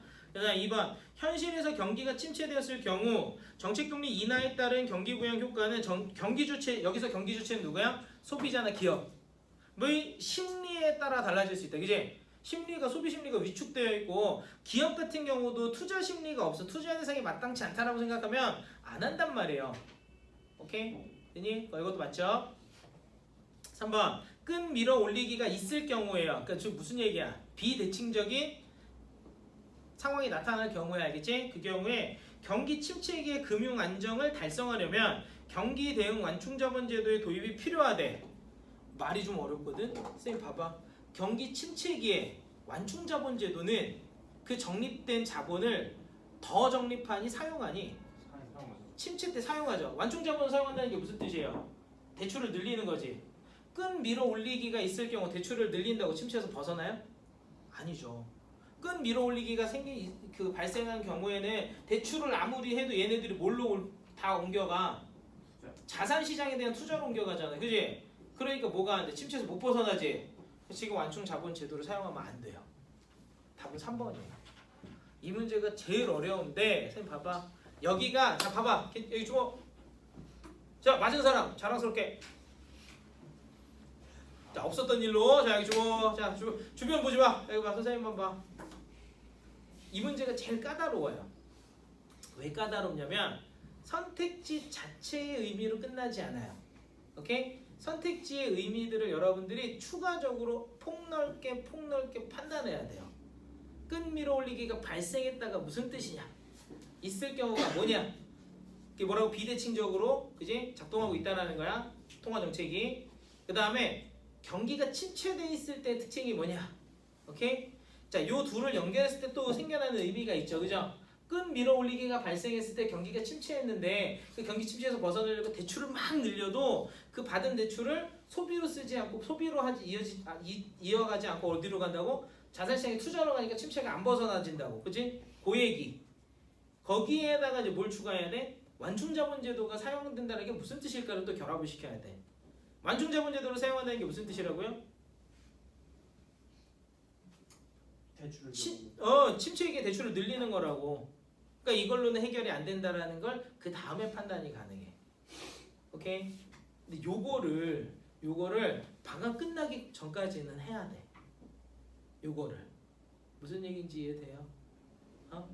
모아서 의미를 확장하고 판단을 해서 가부를 결정하는 거, OX를 결정하는 거. 알겠니? 무슨 말인지 이해돼? 쌤 봐봐. 자, 잘 들어요. 여기 봐. 주목. 그러니까 여러분들이 논리적으로 OX를 판단해보는 연습이 필요하겠지. 그죠? 필요해요. 그게. 알겠니? 여러분들이 그걸 열심히 과제를 하면서 지문을 읽으면서 연습을 하셔야 된다고. 근데 그걸 연습을 했는지 안 했는지를 누가 확인하고 도와줘야 될 거 아니야. 알겠지? 주목. 테스트를 볼 거예요. 알겠지? 테스트를 볼 건데 OX 테스트를 볼 거예요. 오케이? 간단하게. 너무 어렵지는 않게. 여러분들이 잘 읽었다면 충분히 판단할 수 있게. 알겠지? 그러니까 비문학 지문의 내용에 대한 OX랑 그 다음에 이제 고전 논문 이제 할 거예요. 끝났어요 이거. 고전 논문에 대한 판단을 할 거예요. 그 OX를 볼 거예요. 테스트를 간단하게. 어렵지 않게. 알겠지? 전체 뒤에 한 15개 지문 정도가 있어요. 15개. 비문학 지문 10개, 고전 논문 15개. 알겠지? 그래서 각 지문당 2문제씩 해서 한 30문제 정도를 간단하게 테스트. 알겠니? 오케이? 그거는 다음 주에 되게 단순하게 한번 보고 다음 주는 뭐 크게 특별하게 어떤 불이익을 드리지 않을 테니까 그냥 시범 삼아서 한번 보시고 알겠지? 그 다음 주부터 이제 어떤 식으로 해야 되겠구나 할 수 있게 알겠지? 알겠니? 네. 자 그럼 밑에 보세요. 4번은 왜 맞냐? 통화정책 효과가 경기에 대해 비대칭적이라면 경기 침체기에는 그 정책금리 조정 이외의 방안을 도입할 필요가 있다. 그지? 경기 침체기에 뭘로는 안 돼? 금리를 내리고 대출을 늘리는 걸로는 안 돼. 그지? 그러니까 다른 방법이 필요한 거고. 5번 통화정책의 경기에 대해 비대칭적이라면 정책 금리 인상은 신용 공급을 축소시킴으로써 경기를 진정시킬 수 있어. 그지? 저건 가능해. 과열시에 효과가 있어요. 금리를 올림으로써 대출을 줄이고 경기를 좀 가라앉히는 효과는 있다. 그건 가능하다. 알겠니? 답은 3번. 오케이. 질문. 네, 혹시 1번, 5번 푼 사람 있어요? 1번의 답은 4번이고 5번의 답은 2번이에요. 혹시 푼 사람? 네, 자 거기 3페이지에 앞으로 가시면 고전문문 감상 기본이 있는데 간단하게 몇 가지 기본만 그러니까 여러분들이 선생님이 이야기한 기본에 입각해서 연습을 하셔야 돼요. 고전문문이 문학에서 가장 어려운 원투예요. 알겠죠? 오케이. 첫 번째 발음의 유사성.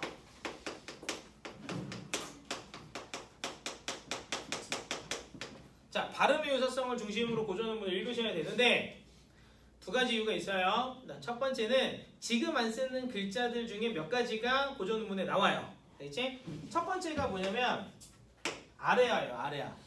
아래아는 아나 으로 읽으면 돼요. 그런데 꼭 그런 건 또 아니에요.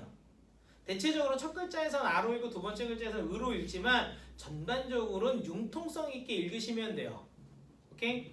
되니 대부분은 첫 글자에서 아, 두 번째 글자 이후에서는 으야, 아래아는 점 찍혀 있으면 오케이? 그런데 옛날에 아래아가 아와 오의 중간 발음이었대. 그러니까 이거를 아로 발음하는 사람도 있고 으로 발음하는 사람도 있고 우로 발음하는 사람도 있고 심지어는 이로 발음하는 경우도 있었어.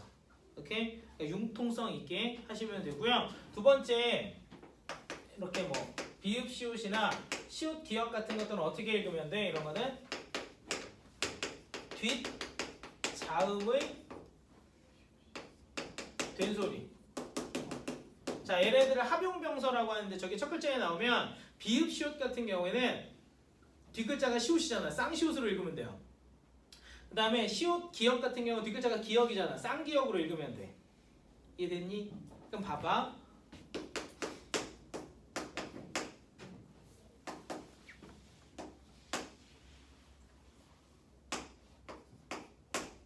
어떻게 읽으면 될까?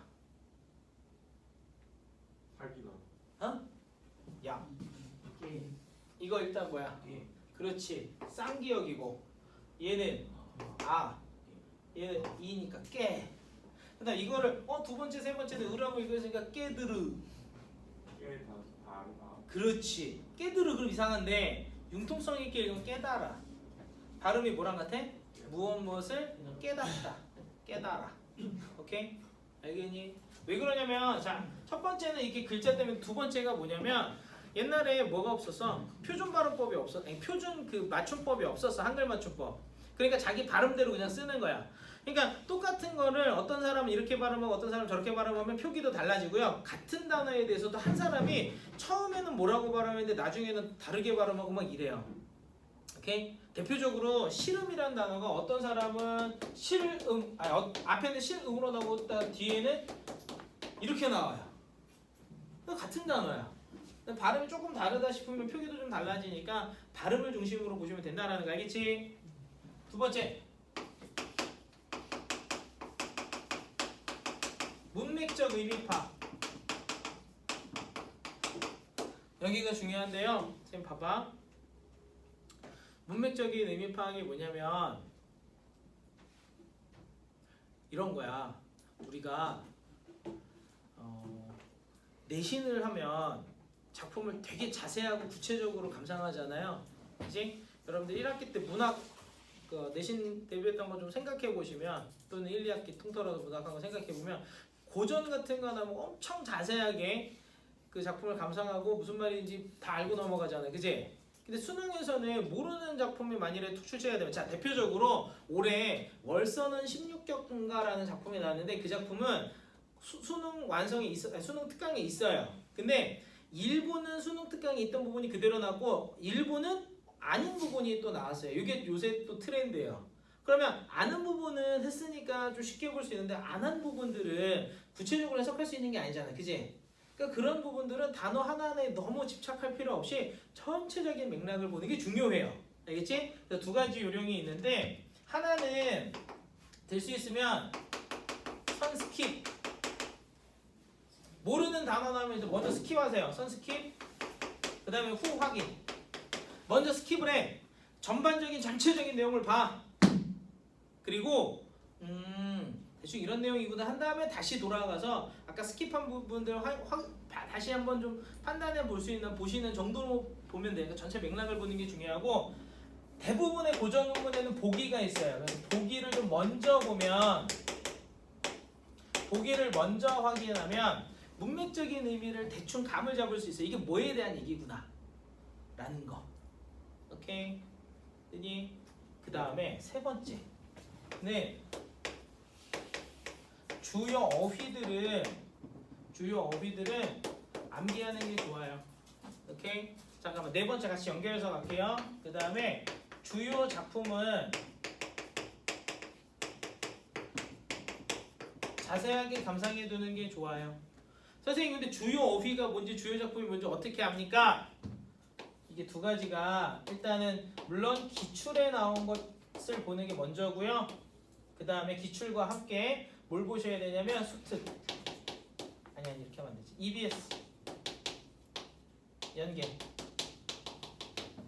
EBS 연계 주요 어휘는 주요 작품은 기출에 나와 있는 걸 보는 것도 괜찮고요. 왜냐면 한 번 나왔던 게 또 나오는 경우도 있어요. 알겠지? 대표적인 게 뭐 삼위송미라든지 삼위인국 송미인국 이런 거 그 다음에 뭐 면왕정가라든가 그 다음에 그 하나가 생각이 안 나지? 이름이 좀 독특한 건데 만원가 안조원이라는 사람이 쓴 만원가 같은 경우 희한하게 독특한 그러니까 좀 별거 아닌 작품인데 그 두세 번 출제된 적이 있어요. 그러니까 기출의 것들을 먼저 보는 거 기출에 사용된 단어들 아까 얘기했죠? 출제자들도 여러분들이 기출로 공부하는 걸 알아요. 알겠지? 그거 그 다음에 EBS에 나온 거 그건 나중에 선생님이랑 EBS 발매 이후에 보자 이거죠. 오케이 질문 쉬었다 할까요? 자 요거 작년 9월 평가원에 출제됐던 유원 12곡이라는 작품인데 제목 한번 좀 보시면 봐봐. 일단 문학은 항상 제목을 먼저 꼭 확인하셔야 돼요. 알겠지? 꼭 확인해야 돼. 유원이 뭔 말인지 모르겠고 12는 딱 봐도 12잖아. 그지? 근데 뒤에 곡자 붙어 있죠. 그죠? 뒤에 곡자 붙어 있으면 거의 대부분은 뭐다? 연시조예요. 오케이? 그럼 그 앞에 있는 12라는 숫자는 뭐에 해당할까? 연시조의 개수를 말해요. 시조 12개짜리인 거야. 12개를 다 줄 순 없잖아. 그지? 일부만 주거든. 보통 일반적으로. 그럼 그게 몇몇에 해당하는지 옆에 숫자를 잘 보셔야 돼요. 그 위에 한번 보세요. 거기 보면 오른쪽에 1장, 3장, 6장, 8장, 9장 맨 밑에 그거 번호가 좀 잘못됐는데 11수 이렇게 된 11장이에요. 알겠지? 11장. 1, 3, 6, 8, 9, 11 이렇게 6개만 딱 절반만 선택되어 지금 뭐 되어 있다? 출제되어 있다. 알겠지? 그거 확인 먼저. 항상 알겠지? 곡이나 가로 끝나면 대부분은 뭐다? 연시조다. 알겠지? 오케이? 곡이나 가. 왜냐면 시조가 노래야 얘들아. 그래서 여러분들 이게 되게 특이한데 유튜브에 아마 치면 나올 거거든. 시조창 뭐 이런 식으로 치면 나와요. 그럼 노래예요. 노래 시조 뭐 이렇게 있어요. 도저히 할 수가 없는 뭐 이런 거 있어. 알겠지? 그 노래라서 곡이나 가란 말이 많이 붙어요. 알겠죠? 자, 그 다음에 선생님이 뭐 해보라 그랬지? 보기 박스. 오케이? 오른쪽 보세요. 오른쪽 보시면 오케이 7번에 보기 박스가 있다. 봐봐. 유원 12곡 찾니? 자, 유원 12곡은 강호에서 잠깐만 강호에다 동그라미. 이거 꼭 알아야 되는 주요 어휘야. 강호가 뭘까? 자연. 그렇지. 이건 뭐 그죠? 2학년 때 많이 봤죠. 자, 강호에서의 삶을 추구하는 노래지만 화자는 강호에 머문 뒤에도 강호와 속세 사이에서 갈등을 반복한다고. 밑줄. 강호와 속세 사이에서 갈등을 반복한다. 밑줄. 이는 강호에서의 만족한 삶이라는 이상에 도달하는 것이 쉽지 않음을 보여주는 것이다. 그뿐 아니라 화자가 갈등을 반복하면서도 항상 강호를 선택하는 모습은, 자, 항상 강호를 선택하는 모습에다 밑줄. 그래서 갈등의 결과는 항상 뭐다? 자연이었어. 오케이? 괄호 열고. 결국 자신의 결정이 가치 있는 것임을 드러내기 위한 것까지 괄호 닫고. 스스로 이해할 수 있다. 그 무슨 얘기냐면 되게 독특한 발상인데 A와 B 중에 엄청 고민을 하다 B를 선택하면 그만큼 B가 더 가치 있기 때문에 고민을 많이 했다 하고 결정한 거다 라는 식의 내용 구성이 되는 거야. 무슨 얘기인지 이해돼요? 이렇게 요런 비슷한 발상이 나온 아주 대표적인 작품이 뭐가 있냐면 여러분들 1학년 때 했는지 안 했는지 모르겠는데 관동별곡이라는 작품이 있어요. 관동별곡이라는 작품에 보면 정철이 자연이 너무 좋아요. 그런데 자기는 정치인으로서 관리로서의 책임감도 아주 무겁단 말이야. 아, 둘 중에 진짜 엄청 고민을 하다가 나는 그래도 관리를 선택해야겠어 하면서 자신이 관리를 선택한 게 얼마나 가치 있는 일인지를 드러내요. 비슷한 발상인 거지. 오케이. 자, 다시 왼쪽으로 갑니다. 그럼 본문 내용 볼게요. 자, 본문 내용 볼 때 아까 얘기했지만 발음의 유사성 꼭 신경 쓰시고 디테일한 내용보다는 전체적인 맥락을 보시는 거. 자, 그런데 우리 전체적인 맥락에 한 가지가 주어졌어. 이 글은 뭐다? 자연 속에서의 삶에 대한 거다.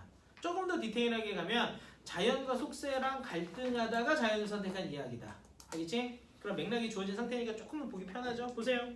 문장을 하자 하니 인생식자 우환시오. 인생식자 우환시에다 밑줄. 왜 밑줄이냐? 지문 밑에 설명이 나와 있어요. 이거 무조건 중요한 거야. 오케이? 봐봐. 사람은 글자를 알게 되면서부터 근심이 시작된대. 그러니까 공부를 하고 글자를 아는 것을 좋게 보는 거야, 안 좋게 보는 거야? 안 좋게 보죠. 자, 글자를 안다, 공부를 한다. 자연의 가치야, 세속의 가치야?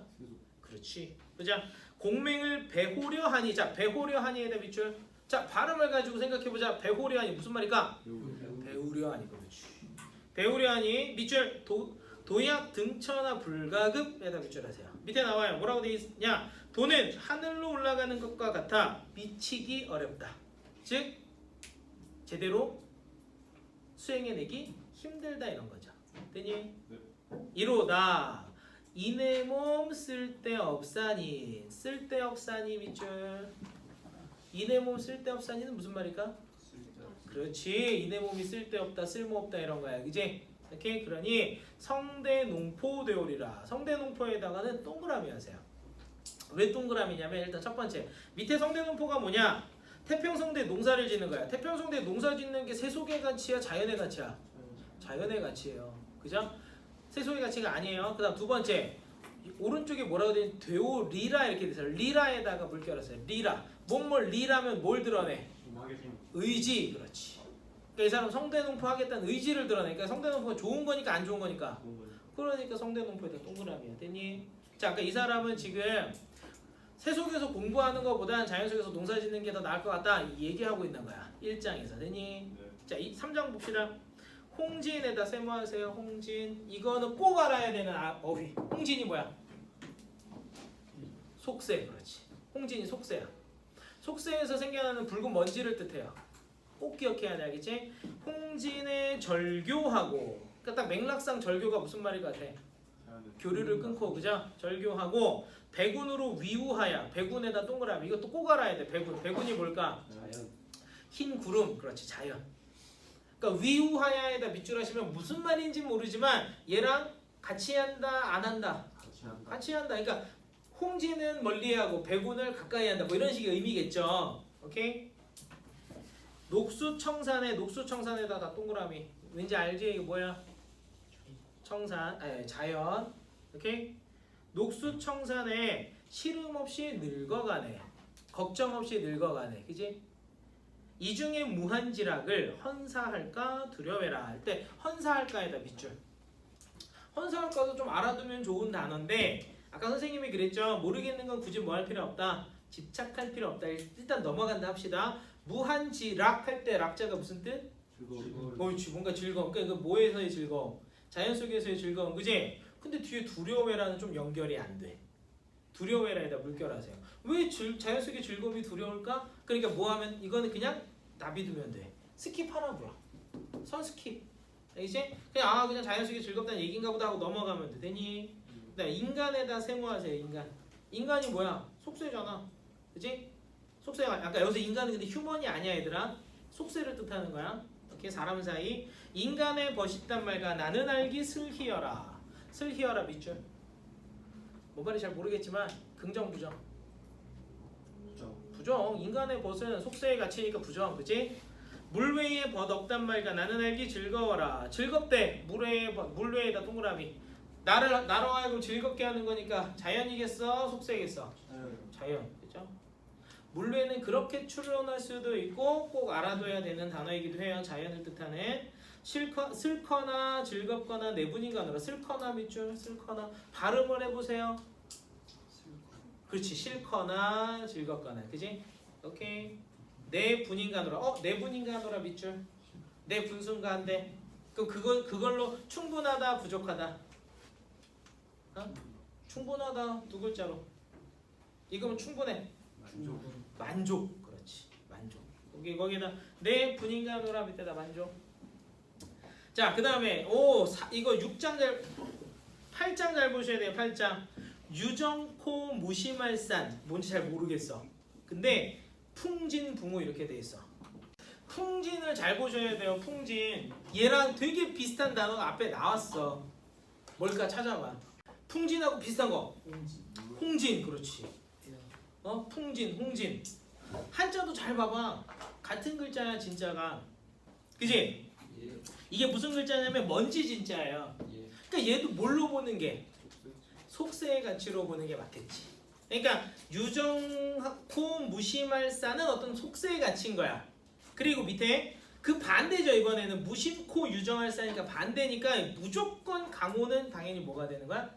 자연이 돼요. 강호에다 동그라미 하세요. 자, 이거를 추론하는 방식을 다시 한번 볼게. 자, 유정코 무심한 것은 풍진이야. 오케이? 풍진붕우. 근데 무심코 유정한 것은 강호 구로야. 구로가 뭔지 모르니까 일단 알겠지? 그런데 잘 봐봐. 두 가지 힌트가 있어요. 풍진하고 비슷한 게 앞에 뭐 나왔어? 홍진 나왔지. 그지? 한자도 같잖아. 그죠? 그 다음에 밑에 있는 강호가 지금 자연이잖아요. 무조건 자연이지. 그지? 근데 얘가 무심코 유정해. 근데 얘랑 얘는 지금 어때? 반대되잖아. 오케이? 그럼 얘는 뭐다? 두 가지의 근거를 바탕으로 속세의 가치다라고 보는 거야. 근데 왜 이게 되게 중요하냐면 이게 시험 문제에 나왔기 때문에 그런 거예요. 이게. 오케이? 알겠지? 그러니까 이런 식으로 뭘 할 수 있어야 돼? 추론을 할 수 있어야 돼. 우리가 문맥적으로 의미를 파악하고 발음의 유사성을 자꾸 들여다보는 이유는 이러한 추론을 연습하기 위해서예요. 이해돼요? 밑에 보세요. 이제야 작비금시를. 작비금시는 밑에 있습니다. 어제는 그러고 지금은 옳은 것을 깨달은가 하노라. 무슨 말인지 알겠지?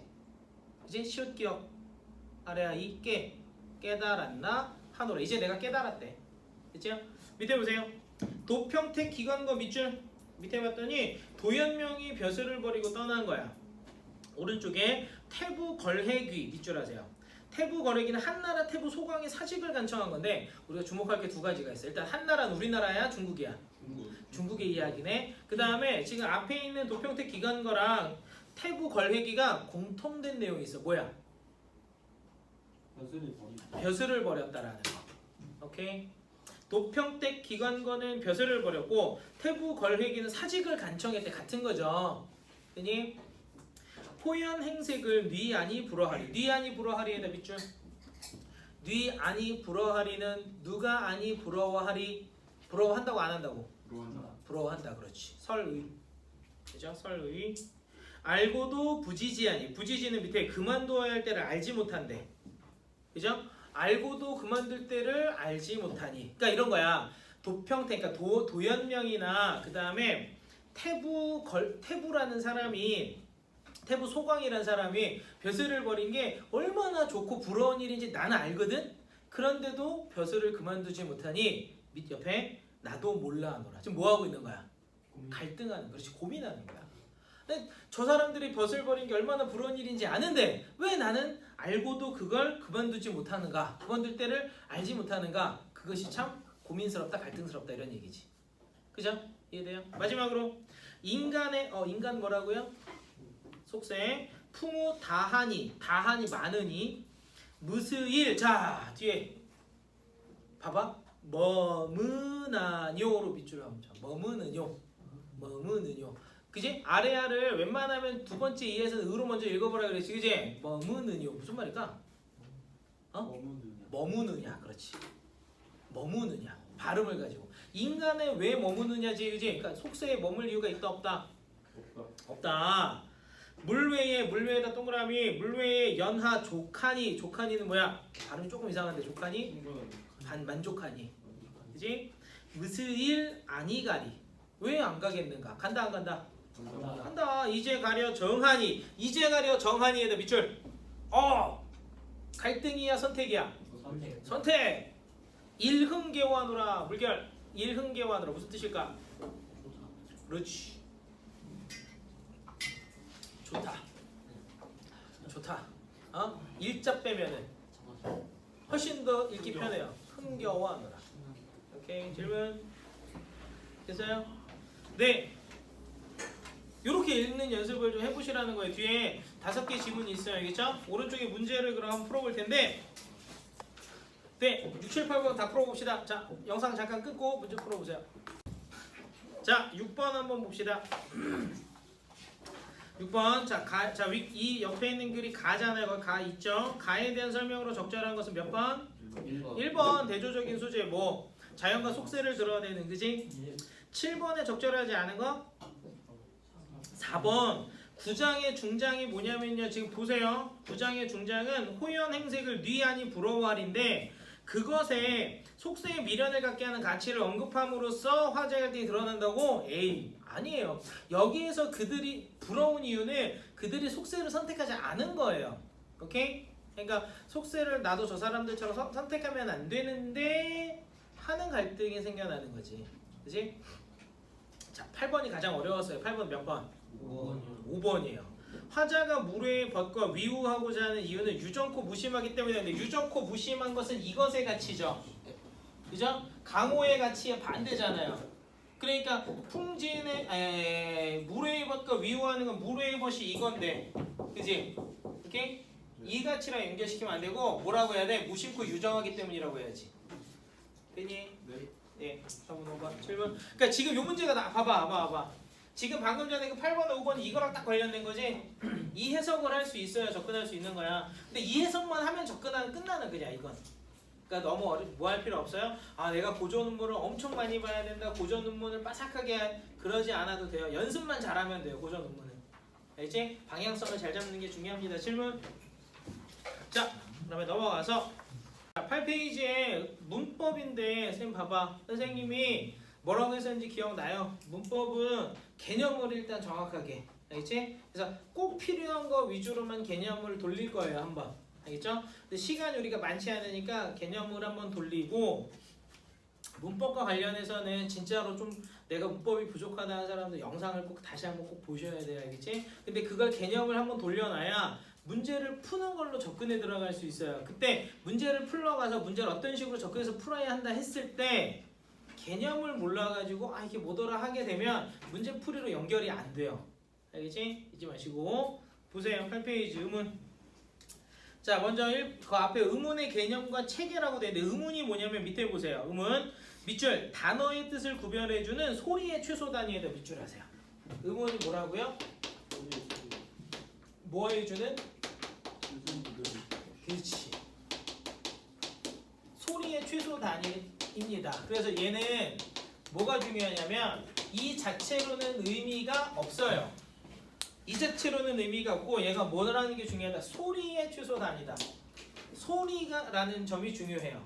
알겠지? 그래서 얘가 어떤 성질을 갖느냐를 꼭 잘 보셔야 되고요.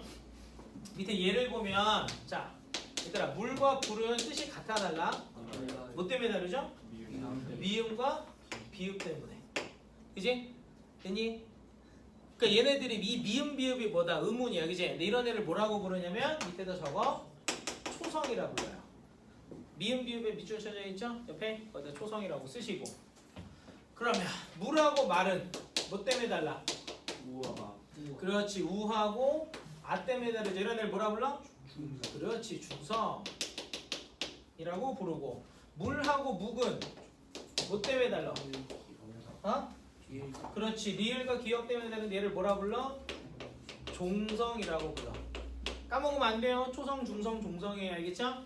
오케이? 초성에서 꼭 기억해야 될 거 첫 번째, 이응이 저 자리에 오면 걔는 초성이 아니다. 알겠지? 이응은 초성에선 자음이 아니다. 오케이? 그 다음에 종성은 있을 수도 있고 없을 수도 있다. 알겠니? 오케이? 질문? 자, 그래서 밑에 보시면 의문은 크게 종류가 두 가지가 있는데, 먼저 분절 의문. 자, 분절 의문은 위에 있는 미음, 비읍 또는 우, 아, 리을, 기역처럼 따로 다 또각또각 떼어낼 수 있는 애들. 알겠지? 밑에 보시면 정확히 소리마디의 경계가 그어지는 의문이라고 되어 있고 밑줄, 자음과 모음. 분절 의문은 자음과 모음이에요. 그러니까 우리가 일반적으로 그냥 음은 그러면 자음, 모음이야. 알겠지? 자, 분절 의문을 그래서 이제 다른 말로는 뭐라고 하냐면 적으세요. 음소라고 해요. 분절 의문은 음소. 알겠지? 그 다음에 오른쪽에 비분절 의문이라는 게 있는데, 비분절 의문은 분절 의문처럼 똑똑똑 떨어지는 게 아니라 떼내기 어려운 애. 예를 들면 선생님 봐봐. 눈 이렇게 짧게 하면 사람 눈이에요. 근데 눈 하면은 내리는 눈이야. 오케이? 물론 우리가 그걸 구분을 잘 안 하기 때문에 확실감은 안 나지만 원래 원칙적으로는 사람 눈은 눈 이렇게 짧게 하는 거고요. 내리는 눈은 눈 이렇게 해야 돼요. 오케이? 근데 이때 짧다 길다는 그 눈이라는 글자에서 떼낼 수 있다 없다? 못 떼내요. 그지? 눈이라는 글자를 짧게 발음하거나 길게 발음함으로써 구분되는 것이기 때문에 물론 길고 짧음도 지금 뜻을 구별해 주죠. 그러니까 의문에 해당하는데 걔네들은 못 떼내요. 그걸 뭐라고 한다? 비분절 의문이라고 하고요. 거기 밑에 보세요. 소리마디의 경계가 분명히 그어지지 않는 의문인데 소리의 강약, 고저, 장단 중에 장단에다 비추. 일반적으로 모든 사람들이 공통되게 인정하는 건 장단이에요. 오케이? 고저나 강약 이런 것들은 사람마다 좀 해석이 달라요. 그래서 얘를 다른 말로는 뭐라고 하냐면 음소라고 해요. 아, 그래서 아니 뭐라는 거야? 운소라고 해요. 누구야? 운소라고 해요. 알겠지? 그래서 음소의 음과 운소의 운을 합쳐서 뭐라고 한다? 음운이라고 한다. 아니? 자, 이제 밑에 보시면 뭐가 있냐면 최소 대립상이라고 있어요. 최소 대립상이 뭐냐면 한 개의 뭐만 다른 음운만 다른 단어의 쌍이 최소 대립상이야. 그러니까 저 위에 물불, 물말, 물묵 이런 거 다 뭐야? 최소 대립상이야. 하나씩만 다르잖아. 이해돼요? 예를 들면 이런 것도 가능하겠네. 고리 대 구리. 최소 대립상이 아니야. 맞아요. 오우니까. 그죠? 그런데 구름 대 구슬. 이건 될까 안 될까?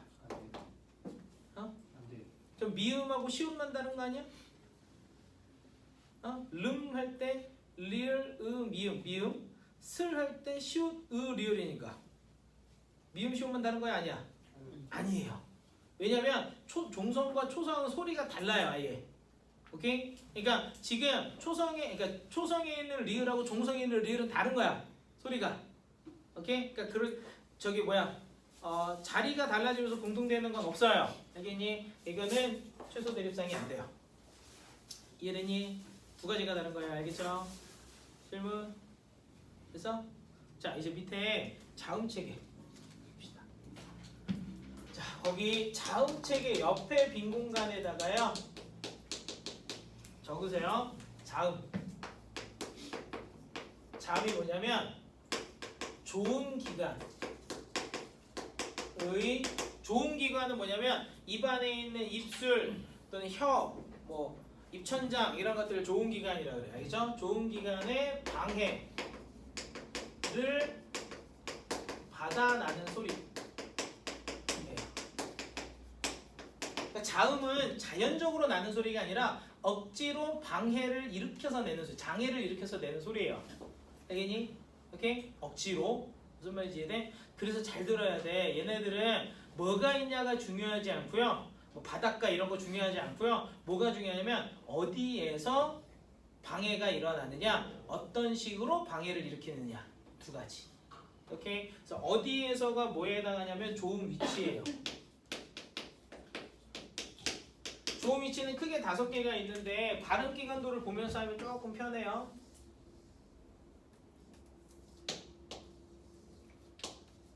자, 봐봐. 예를 들면 봐봐. 따라해보자. 브 입술이 붙었다 떨어지면서 브 하면 입술에서 뭐가 일어나? 방해가 일어나죠. 그죠? 거기다 적으세요. 입술. 아는 사람은 하지 마. 아는 사람 하지 마. 알겠지? 자, 봐봐. 입술 안 붙이고 브 하면 1000만 원. 하지 말라고. 입술 안 붙이고 브 하면 1000만 원. 하지 마. 저 벌써 자세가 그랬더니 봐봐. 한 10년 전에 어떤 놈이 브 1000만 원 내놓으라고. 겁나 당황했어요. 엄청 당황해요. 아야 하고 나갔어. 그냥 끝까지 쫓아와서 1000만 원 달라고. 정중하게 사과했어요. 미안하다. 이제 학습을 했잖아. 그래서 다음 연도에 또 했어. 자, 입술 안 되고 브 하면 1000만 원 대신 브 이건 안 돼. 그때 어떤 놈이 브. 와, 그때 진짜 심장 멎을 뻔했어. 브 이거 안 된다 그랬더니 브 1000만 원 내더라고. 그때는 당황도 못해서 놀래가지고. 그래서 와. 아까 선생님이 그랬죠? 자본주의의 파괴력을 보여주겠다고. 그때 깨달았어. 자본주의가 왜 발전했구나. 돈이 걸리니까 애들이 창의력이 폭발해. 그러니까 처음에는 노력하는 게 보여. 뭐 이래. 그게 보기 재밌어가지고 시켰는데 와 이거는 진짜 와 어떻게 이런 창의력이. 그래서 내가 발음 이상하지 않아? 그랬더니 거기에 모두 더해져? 노력이 더해져. 그래서 끝날 때 정확하게 내 노래 1000만 원 1000만 원 뛸 뻔했어요. 자, 그런데 이게 봐봐. 브가 됐든 똑같은, 그러니까 거의 비슷한 소리가 나오는 이유는 입술을 막았기 때문이에요. 그러니까 정확하게는 입술 주변을 막았다 떼면서 내는 소리인 거야. 그래서 입술에서 방해가 일어나는 소리인 거지. 알겠지? 자, 그다음 따라해 봅시다. 혀가 여기쯤에 닿았다 떨어지면서 오케이? 그러니까 여기다 적어. 그 밑잇몸. 그냥 잇몸이라고 적어. 잇몸 소리. 알겠지? 그 다음에 혀가 이렇게 입천장에 닿았다 떨어지면서 하는 거야. 따라봐. 즈. 그죠? 이게 어디야? 승입천장. 오케이? 그 다음에 마지막 여기 잘 안 느껴지는데 이렇게 혀가 요 뒤에 닿았다 떨어지는 거야. 안 느껴지면 요거 해보면 돼. 악 하고 가만히 있으면 악 하면 혀가 어디 막는지 느껴지지? 거기가 어디야? 여린 입천장. 자, 그 다음 따라해봐. 목청을 좁혀서 내는 소리야. 오케이? 목청. 그래서 위치가 5군데밖에 안 되고요. 위치의 특징은 뭐냐면 앞에서 뒤로 들어가면서 5개예요. 입술, 잇몸, 승입천장, 여린입천장, 목청 이렇게. 됐니? 그런데 어디에서 방해를 일으키냐에 따라 소리 성질이 확 달라지는 거예요. 자음은. 됐죠? 그 다음에 두 번째로 뭐가 중요하다고? 뭐가 중요해? 좋은 방법. 오케이?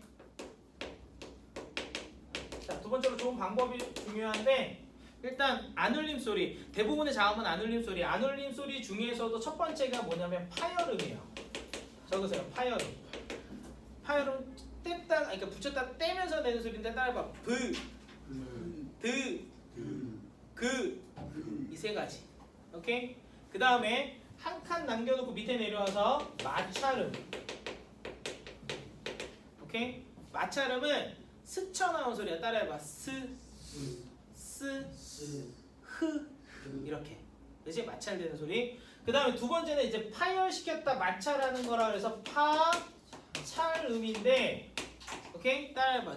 즈. 최초에는 꼭 막아야 돼요.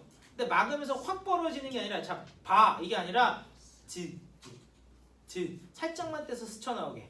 파열과 마찰이 모두 있어서 파찰음이라 해요. 됐니? 자, 그 다음에 이제 소리의 세기에 따라서 자 따라해보세요. 브, 뿌, 프. 그렇지. 그런 식으로 소리의 뭐에 따라서 세기에 따라서 적어보세요. 예사 소리. 자, 그 다음에 뿌, 된 소리. 프, 거센 소리. 거센 소리를 잘 알아도 돼. 된 소리, 거센 소리 알아둬야 돼. 된 소리 5개야. 끄뜨, 뿌스, 쯔. 그 다음에 거센 소리 4개야. 프트, 크치. 알겠지? 오케이? 질문 됐죠? 네. 밑에도 그대로 쓰시면 돼요. 예사 소리, 된 소리, 거센 소리. 그 다음에 마찰음은 예사 소리랑 뭐밖에 없어? 된 소리까지밖에 없다. 알겠지? 그 다음에 중요한 게 뭐냐면 울림 소리인데, 울림 소리의 위는 뭐냐면 유음이에요. 유음. 리을, 유음. 알겠지? 그다음 밑에는 비음. 알겠지? 비음. 되니? 비음에는 이제 미음, 니은, 이응이 있는데 이응은 아까 초성에서는 글자는 아니다. 그죠? 그래서 이렇게 하면 이거는 글자야 아니야? 아니야. 이거는 글자야 아니야? 글자야. 알겠지? 오케이? 이게 뭐냐면 열인천자 끝소리인데, 자 이제 잘 봐봐. 여기서 중요한 게 뭐냐면 우리가 이제 나중에 음운 변동을 할 건데, 여기 봐. 발음해봐. 그지? 발음해봐. 국물. 그지? 국이 발음하면 국물로 되지. 그죠? 이게 뭔지 알지? 이게 뭐야 이게? 비음하지. 여기 지금 표에 보면 기역이 열인천장 예사 소리야. 그지? 네. 오케이? 이응은 열인천장 비음이야. 기역이 이응으로 바뀌었잖아. 기역이 이응으로 바뀐 거죠. 뭐가 바뀐 거야? 위치 바뀌었어 안 바뀌었어? 똑같이 열인천장이 뭐가 바뀌었어? 방법이 바뀐 거야. 오케이? 비음화는 다 그래요. 유음화도 그렇고. 오케이? 위치는 그대로고 방법만 바뀌는 거라고. 오케이? 유음화도 해볼까? 읽어보세요. 그치? 신라지, 그치? 니은 어딨어? 잇몸 소리의 비음이잖아. 근데 리을은 그 바로 위에 유음이 있지, 그치? 위치는 그대로고 뭐만 바뀌었어? 방법만 바뀌었잖아. 비음에서 유음으로. 이해되죠? 그런데 특이한 애가 있어. 어떤 애가 있냐면 이런 애가 있어. 이거 어떻게 발음해? 치. 이거 발음을 치 이렇게 하지. 그지? 저게 뭐야? 국외음화. 오케이? 국외음화는 티읕이 치읕으로 바뀌잖아요. 자, 티읕 찾아봐. 티읕 어디니? 잇몸 소리에 거센 소리 있지? 그지? 치읕 찾아봐. 치읕 어디니? 생입천장 소리에 파찰음, 거센 소리에 치읕 있지. 그지? 어? 일단 위치 바뀌어서 안 바뀌었어? 바뀌었죠. 방법 바뀌었어요. 위치 방법이 다 바뀌어요. 국외음화는. 이해돼? 이게 왜 중요하냐면 아까 선생님 처음에 음운은 뭐다? 소리의 성질이다. 그지? 그래서 그 소리 성질을 정확하게 이해했는지를 묻는 문제들이 많이 나와요. 이렇게. 알겠니? 질문 됐어요? 네. 자, 그러면 이제 자, 지우고. 자, 거기 밑에 보시면 모음 체계 있어요. 모음 체계 한번 보세요.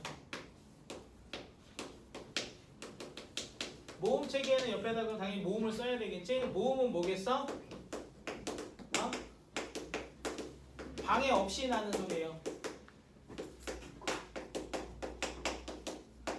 그러니까 사람이 자연스럽게 낼 수 있는 소리라서 왜 옛날에 아니에요. 영화 중에 뭐 원시 시대를 다룬 영화들 보면은 또는 아주 원시적인 부족 국가를 이루어 사는 원주민들을 보면은 우와 뭐 이런 말들밖에 안 하잖아요. 그지? 그게 모음이 자연스러운 발음이라서 그런 거야.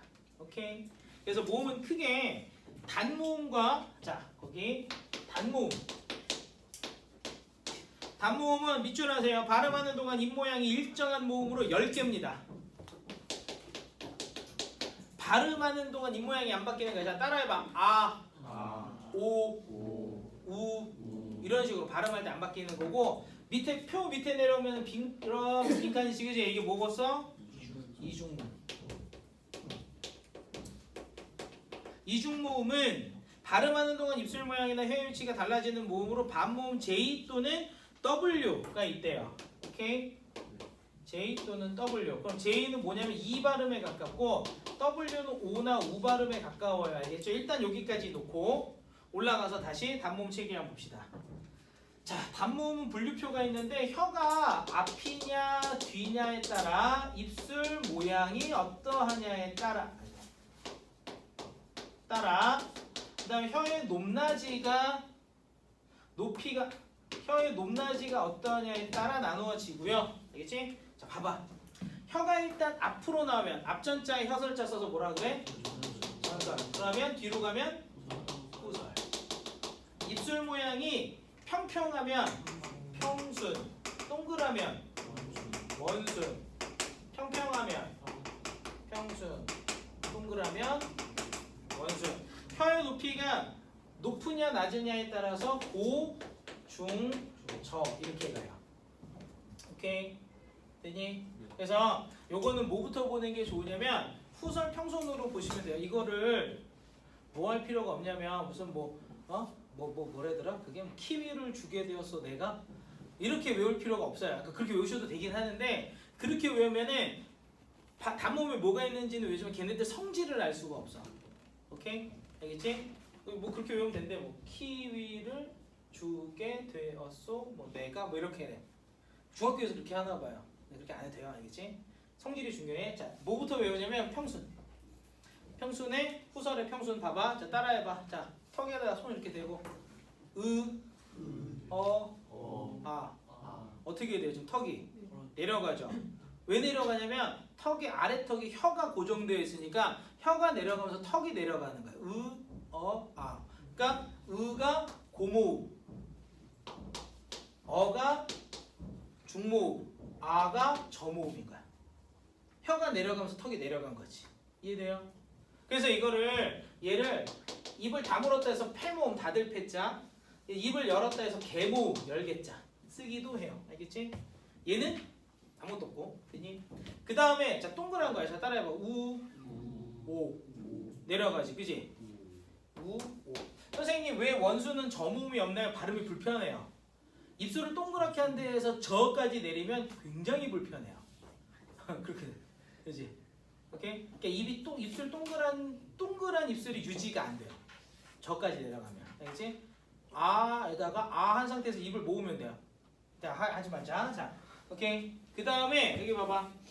여기에다가 이를 더하면 전설모음은 다 이가 붙어요. 그럼 전설이 돼요. 알겠지? 이 모음이 전설모음이야. 은은 이를 붙일 수 없으니까 그냥 이. 오케이? 그 다음에 어에다 이를 붙이면 에. 아에다 이를 붙이면 에. 그러니까 얘네 둘이 뭘로 구분을 하냐? 발음 되게 비슷하잖아. 개구도로 입을 벌리는 정도로 구분하는 거야. 알겠지? 무슨 말인지 이해돼? 나는 바닷가에 가서 개를 잡았다 이래야 되고 우리 집 개가 좋아했다. 개 이렇게. 개 알겠니? 무슨 말인지 이해돼요? 근데 여기다가 이를 붙이면 이게 되는데 읽어봅시다. 다시 한번. 그럼 이거는 그 위라고 읽으면 단모음이 이중모음이야. 위. 자 이거를 이를 붙이면 왜가 되지, 그지? 이것도 단모음이 이중모음이야. 왜? 이중모음이야. 단모음은 입술 변하면 안 되잖아, 그지? 그래서 이거는 선생님한테 수업 들은 친구들도 있을 텐데 어떻게 발음한다고? 얘는 얘는 비웃는 거야 지금? 내가 얼마나 연습한 줄 알아? 친구야, 의로워. 의로 해줘. 원래 그래야 돼. 귀신이 나타나면 귀신이다 이래야 돼. 그게 맞는 거야. 근데 편해 불편해. 따라해봐. 의는 아니고 이 말고 불편하지. 그래서 적으세요. 이거는 이중모음으로 발음하는 것도 보다 허용한 거예요. 그렇지? 그래서 위나 외로 발음하는 것도 표준 발음이에요. 알겠지? 복수 표준 발음. 됐니? 됐어요? 적었어요? 위 외는 이중보험 발음을 허용했다. 알겠지? 네. 질문. 됐니? 자, 그러면 이제 뭐 보시냐면 이제 이중모음인데 이중모음은 사실은 이나 오우 다음에 단모음이 결합해요. 오케이? 그래서 얘네들을 뭐라고 하냐면 얘네들을 반모음이라고 하고요. 얘네들을 반모음이라고 해요. 반모음. 오케이? 반모음. 알겠니? 반만 모음이야 얘네는. 알겠지? 단모음하고는 좀 달라. 그래서 이렇게 쓰면 안 되고 사실은 위에다가 이렇게. 자, 여러분들도 표시하세요. 그 책에다가 이렇게. 이렇게 반음 표시를 해줘야 돼요. 이게 뭐랑은 다르다. 단모음과는 다르다. 반만 모음이다. 반원. 그래서 반만 딱 쳐두세요. 알겠니? 오케이? 여기에 이제 아가 결합하면 자 이에다 아를 결합해보자. 뭐가 돼요? 야. 어를 결합하면 여. 오를 결합하면 요. 우를 결합하면 유. 그 다음에 애를 결합하면 이, 애. 빨리 봐. 예. 이, 애를 결합하면 예. 그 다음 얘만 특이해. 얘만 의이야. 그래서 하향식이라고 하는 의이 하면 의. 7개. 그 다음에 오에다 아를 결합하면 빨리 봐. 와. 오에다 애를 결합하면 왜. 우에다 어를 결합하면 우어. 우, 애를 결합하면 왜? 4개. 그래서 이중모음은 총 몇 개? 이중모음은 11개. 모르는 사람. 오케이? 11개 이해되니? 질문. 여기까지가 이중모음입니다. 질문. 시간이 5분 정도 남았으니까 오른쪽에 있는 문제 중에 1번만 풀어볼게요. 2번 안 풀게. 1번만. 네. 1번만 풀어보세요. 자, 영상 잠깐 스톱하고 풀어보세요. 1번에 몇 번? 1번이죠. 지금 얘네들 식물, 입는, 뜯는 다 어때요? 기억이 이응으로 비읍이 미음으로 니은이 아니 디귿이 니은으로 바뀌었지, 그지? 다 일단 앞 글자고요, 앞자음이고요. 그다음 좋은 방식이 바뀌는 거라고 위치가 바뀌는 거라고 방식이 바뀌는 거라고. 그래서 답은 1번이 맞죠. 오케이. 2번은 풀어보세요. 숙제입니다, 알겠지? 그다음 잠깐. 자, 보세요. 뒤에 과제 이렇게 했고, 자 주간 과제 1주차. 오케이. 여기서부터인데 잘 봐봐. 1주차야. 주당 이거 책이 한 권씩 나갈 거야, 얘들아. 오케이? 여기 주간과제 주의사항 꼭 좀 읽어보시고 과제는요, 여러분 여기 주목. 그냥 푸는 걸로는 공부가 안 돼요. 이제 선생님이 좀 뭐랄까 옛날에는 진짜 부끄러움 없이 많이 쓰던 드립인데 최근에 조금 부끄러워져서 안 쓰는 드립이 있거든. 선생님이 여러분들의 미래를 알아요. 여러분들의 미래를 아는데 딱 언제냐면 딱 9월 평가원이에요. 아씨 문제 좀 많이 풀걸. 딱 9월 되면 그런 얘기들 진짜 많이 해. 왜냐면 문제를 이제 좀 알겠다, 어떻게 푸는지. 문제를 많이 풀었으면 아마 분명히 도움이 됐을 텐데 그때 가서 깨닫게 돼요. 근데 그거를 땡겨 옵시다. 알겠지? 땡겨 와서 그때 가서 분명히 100% 후회를 하니까 미리 그 후회를 하지 않도록 풀어보자고요. 알겠지? 네. 글을 읽는 게 중요하고 논리적으로 사고하는 게 중요하다는 게 잊지 마시고 여기 읽어보시고. 자, 1일차 이렇게 돼 있죠? 매일매일 한 차씩 풀면 되는데 6일차는 조금 양이 적어요.